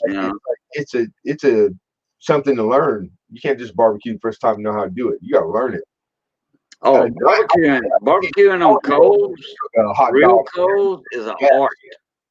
Yeah. It's an art. Yep. To get the inside right, temperature, and not burn the meat, like all of it. I barbecued for years, and for hundreds of people. Always had to do my wife's work. They started asking me to barbecue. That was 150 people. I could barbecue. I had 3 barbecues myself. I run all 3 of them at the same time. Every weekend in the summer, I always had everybody over. I love cooking out, barbecuing in particular. I did one. I'd only have chicken and stuff on, and I kept my ribs on one, and then I did meats and shit on the other, and I'd fill all 3 of them up. We'd have a good old time. Love food and potato salad. Oh, I love potato salad. Like I like tasting different, like everybody's old lady would bring. So I'd have like 8 different types to try. I'm a fine connoisseur of potato salad. Let's see if I can do this for about 4 seconds so I don't get a copyright. The music, the song? Yeah, that where were you last Wednesday? I mean, the accordion in this thing. Okay, I compare the accordion in this song to John Anderson's Seminole Wind with the fiddle player. Okay, Seminole Wind, Blow, Blow, Seminole Wind by John Anderson's talking about the Seminole Indians in Florida and stuff like that. And Osceola, the Indian chief and stuff. Anyway, that fiddle in there actually kind of makes the song. People kind of say, hey, that's a good Cajun song, but it's not a Cajun song. But it sounds Cajun or regional, but there was a Cajun fiddler from right here in Louisiana that was on the fiddle, which is Mr. Joe Spivey, one of the best fiddle players ever, and he just happened, John Anderson looked up and got him for a fiddle player, for his albums and all that. Yeah. So anyway, but I compare the accordion in this song to the fiddle in Seminole Wind. So let me see if I don't get a copyright. I'm gonna try to get about 4 seconds of it.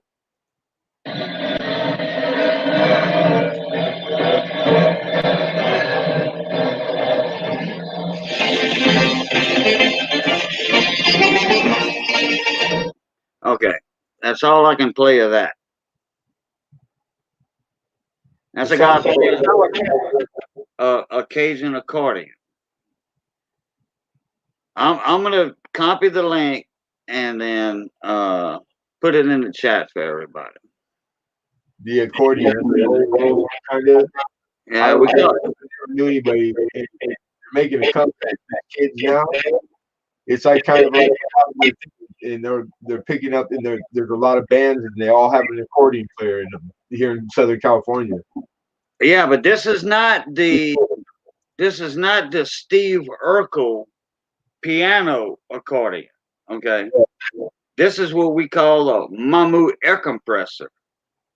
I wonder if I had it's a small 10 button accordion. It's a 10 button accordion. Yeah, these things were huge, but they were beautiful. They were painted and like carved. Yeah, no. They were badass.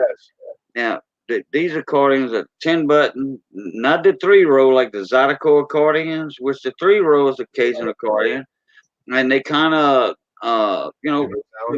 people in Louisiana invented those. The people in Louisiana came up with this style accordion. Oh yeah, with the Cajun, what we call the Mamu air compressor. Okay. So anyway, you're gonna see a picture of the accordion. Yeah. Here's the link. The ones I had Cajun were Italian made. They were from Italy. And they were. Yeah, well, these are made in Louisiana, but they have the blue benchy reeds made in Italy. Right on. Yeah, and my buddy always made a joke. The one that redid my accordion, I had a 52 Sidney Brown accordion made out of cypress. Oh man, that stuff smelled so good. Junior Martin told me we were drilling in it to tap the reeds in because they were waxed in. The reeds were waxed in.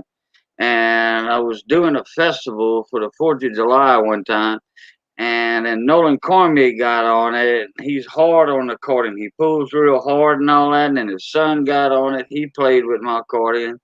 And it was so hot, the wax had got soft. And they pulled so hard and pushed so hard that 2 of the reeds came out of their slots. Yeah. Oh, Rockin' Sydney. Don't mess with my toot toot. Yeah, don't mess with my toot toot.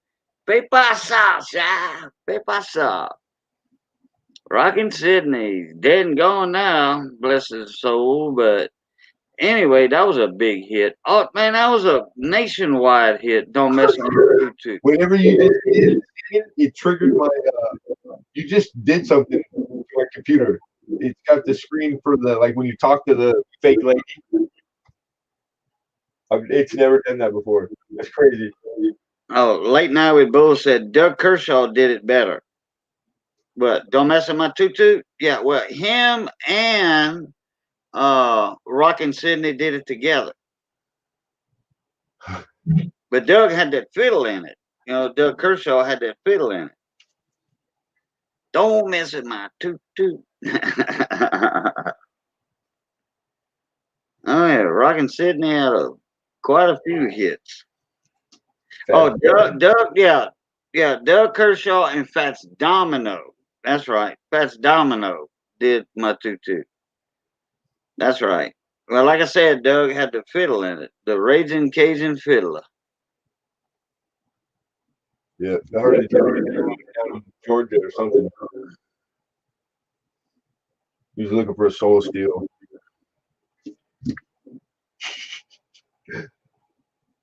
That's the only fiddle you gotta know. He just died too, huh? Yeah, he did. Yeah. Who? Oh boy, the country western, the fiddle. The devil went down to Georgia. What the hell's his name? Oh, you're talking about Charlie Daniels? Yeah, he just died, huh? Last year. You know what? Now that you mention it, yeah, passed away. I want to say he did. Midnight Silver Run. What's going on, mon ami? What's up, Midnight? You know what? I think Charlie Daniels did pass away. A lot of people, man. Hank Aaron. A lot of sports players, like Yeah, Hank Aaron just died not long ago. What, last 2 weeks? Yep, Hank Aaron died. Sucks. But he was old.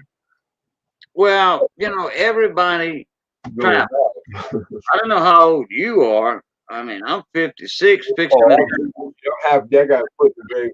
I'm fixing to turn 57 here in a couple months. So, I mean, and all the people that I know, country and western stars that I was raised up with, and all that, like Tanya Tucker just turned 61 or 62 not long ago. She's still with us, Tanya Tucker.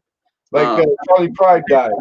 He was older. That was probably the era kind of you talking about, like that. Charlie Pride, yeah, I was raised up on Charlie Pride's music. Yeah, I always play Charlie Pride all the time. He's from Sledge, Mississippi. He just passed away. Wow. Yeah, everybody that we was all brought up on their music. No, Ozzy Osbourne died. Ozzy died. What? Because no, he's old. He wasn't that old, was he? Maybe his 50s. Oh no. I was listening to him. He was 20 years old when I was like 14. That's only 6 years old. All right, maybe like push like close to 60. No, never mind. He's making a joke. He didn't die. Oh yeah, but Ozzy Osbourne's 68 probably. North Carolina. Man, I remember Black Sabbath when I was 13. I was in like grade school. I was little. I'm 45. Ozzy's got to be 10 years older than me, at least. Right on. Oh yeah, North Carolina. You wanted to see the reaction? You got it. Yeah, here's your reaction. It's right there. There you go. I think Ken Peavy used to do that too every now and then. Let's see if I can do it still. Ozzy is 72. Yeah, I figured he had to have about 10 years on me. Okay, I would have lost a lot of money on that. Okay, so 57 to 70. Well, no, that's more than 10 years. Okay. Now his wife Sharon. 7? 57, you said, Cajun? I'm gonna be 57 here in a couple months. So he's 15 years older than you. Huh? 15 years older than you. Yeah. Yeah. He could old enough he had about 10 years on me or something. Because like I said, he must have been in the 20s or whatever when I was 13 or 14. Yeah, almost 30, 29. Yep. He aged well. He just his mind didn't. You know what I mean? But like he always looked the same. When they had the TV show, he looked pretty much the same. Sharon Osbourne aged better than he did. Yeah, women. I don't know. His wife. We're talking about rich people. Rich people age better just because they're rich. You know, you don't have to work all their life. Yeah, Ozzy does look his age. He's hiding it behind them dark sunglasses. Midnight said Sharon got a lot of work done. Betty White wasn't so lucky. What do you mean, like? No, probably aging well. Betty White is like 192. Yeah, and Betty White is not no angel now. Okay, if y'all ever seen stand-up comedy, yep, she used to do stand-up too. Impromptu stand-up every now and then. Look, she is raw. Yeah, it's hard to watch. I can't do it. She is raw. They're like in that movie. The words come out of her mouth. They come out of her mouth. It's like it's like oil and water. It's weird. Yeah. I mean, we figure Betty White. Hey, we associate her with Betty Crocker. Okay. The Golden Girls. I didn't see her in Lake Placid. She cusses the cops out like, "Go screw yourself," but she didn't say screw. you know, FUK word. Well, I'm not even going to spell it. That's how polite I am, kind of. Yeah, it's wasted on all these guys.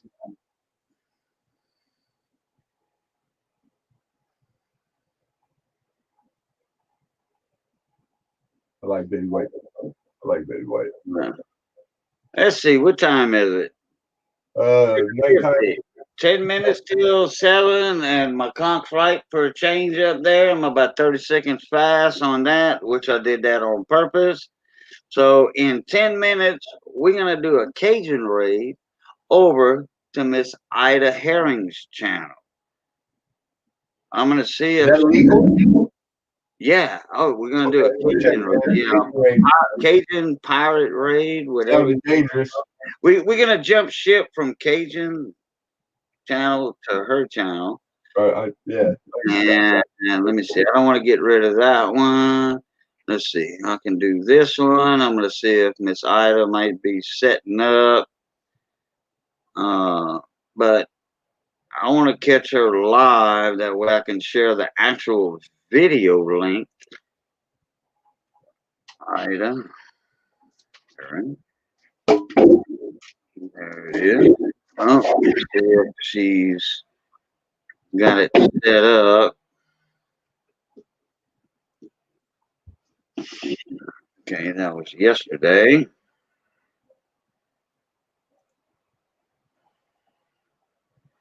Well, okay, I'll just hold it right here and we'll all keep talking. Are you a RCA? Hell yes, I am a registered coon ass. You damn right. You damn skip it. I'm a registered coon ass. Jamie Bazaron. I'm a registered coon ass.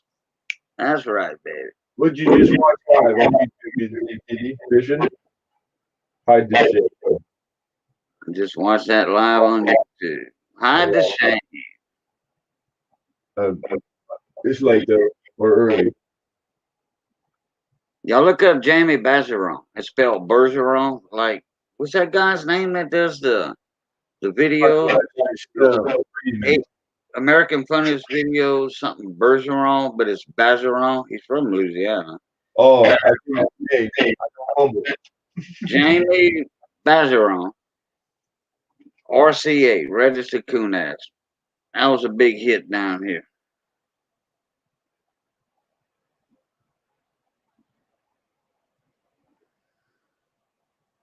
I'm listening to that right now since I'm the only one here. Real quick. Who's winning the Super Bowl? The Super Bowl? Who's winning it? Who's gonna win, you mean? Yeah. I have no idea. I don't either. That's why I'm asking. Who's in it? Tom Brady and yeah. Because the Saints lost out to Tom Brady on the playoff thing. Boy, damn it, Eli Manning. You know, no, he's retired. His brother. Mahone, right? Is it Mahone then? Oh yeah, Mahone. Yeah. Brady against Mahone, I think. Brady and what is it? Matthew Mahone, Darryl Mahone. Wait, I forgot.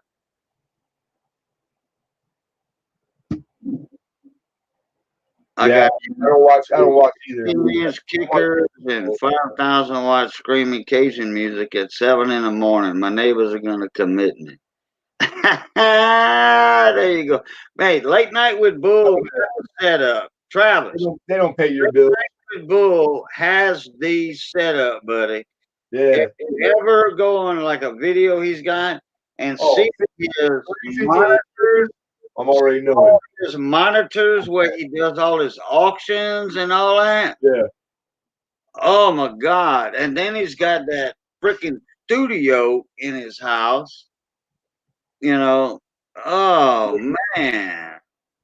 He's got more power than KSI. When he's playing the radio, all the lights and the rest of the block going in and out. Yeah, that's it. You can see the transformer on the pole and it's sparking and shit. No, his shit's 3-phase, but he don't draw that juice. His shit's 3-phase. Yeah, he's got 4 wires coming into his meter box, not 3 wires. He's got 4 wires. Popular around here, and when we were kids, like the first cars, putting music in your cars, we'd have 3 15-inch kickers in the car, man. Yeah. Oh, goddamn windows out. They still do that stuff. Boo said, my office has its own electrical bill Somehow, but got metered and meter pay. Yeah. That means it's got to have a meter. That's crazy. That's crazy. Oh, you probably was it worth it to pay to have it installed? You write it off probably, huh? Meter panel. Yeah, buddy. Hell yeah. That's what I'm screaming about. Yep, that's a business expense. Oh, yeah, there you go. There you go. Right off, you have to have it. Yeah, that makes sense. He made a lot of money when he was in the trucking industry. Right on. I'll be right back. I got to go lean off the dock for a sec. Yeah, be careful. Oh, yeah. I don't want the gators to bite me.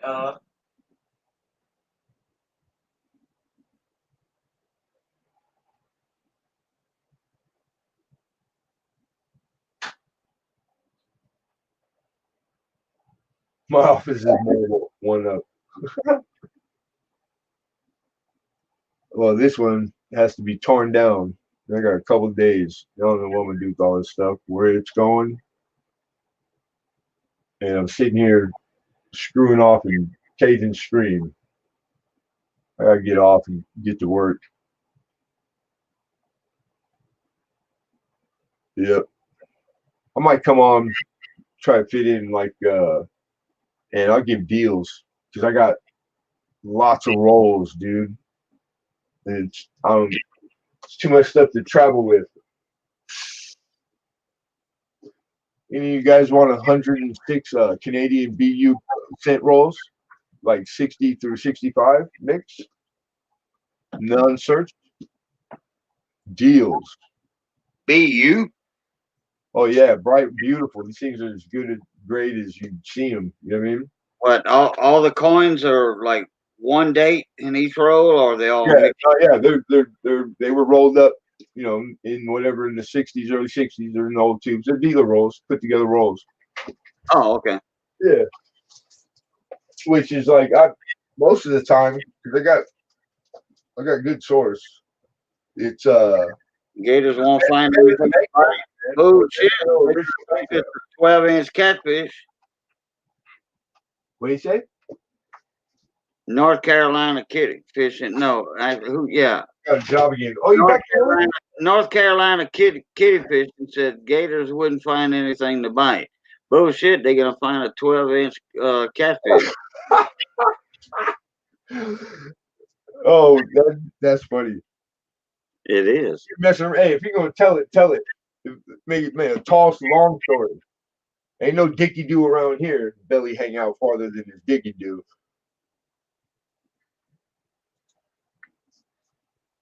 You see. Most of them are wrapped like that. About a lot of them they're still taped, and then and some of them aren't.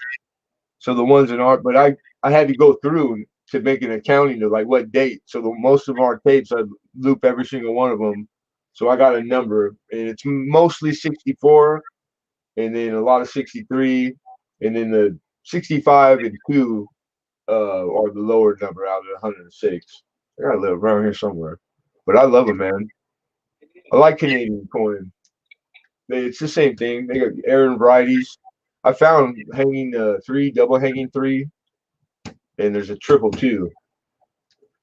And then the 64's got some stuff on it that they're valuable because they're brilliant uncirculated. So somebody that have a lot of fun. That's what I was saving it for, was to search it or sell a few every week.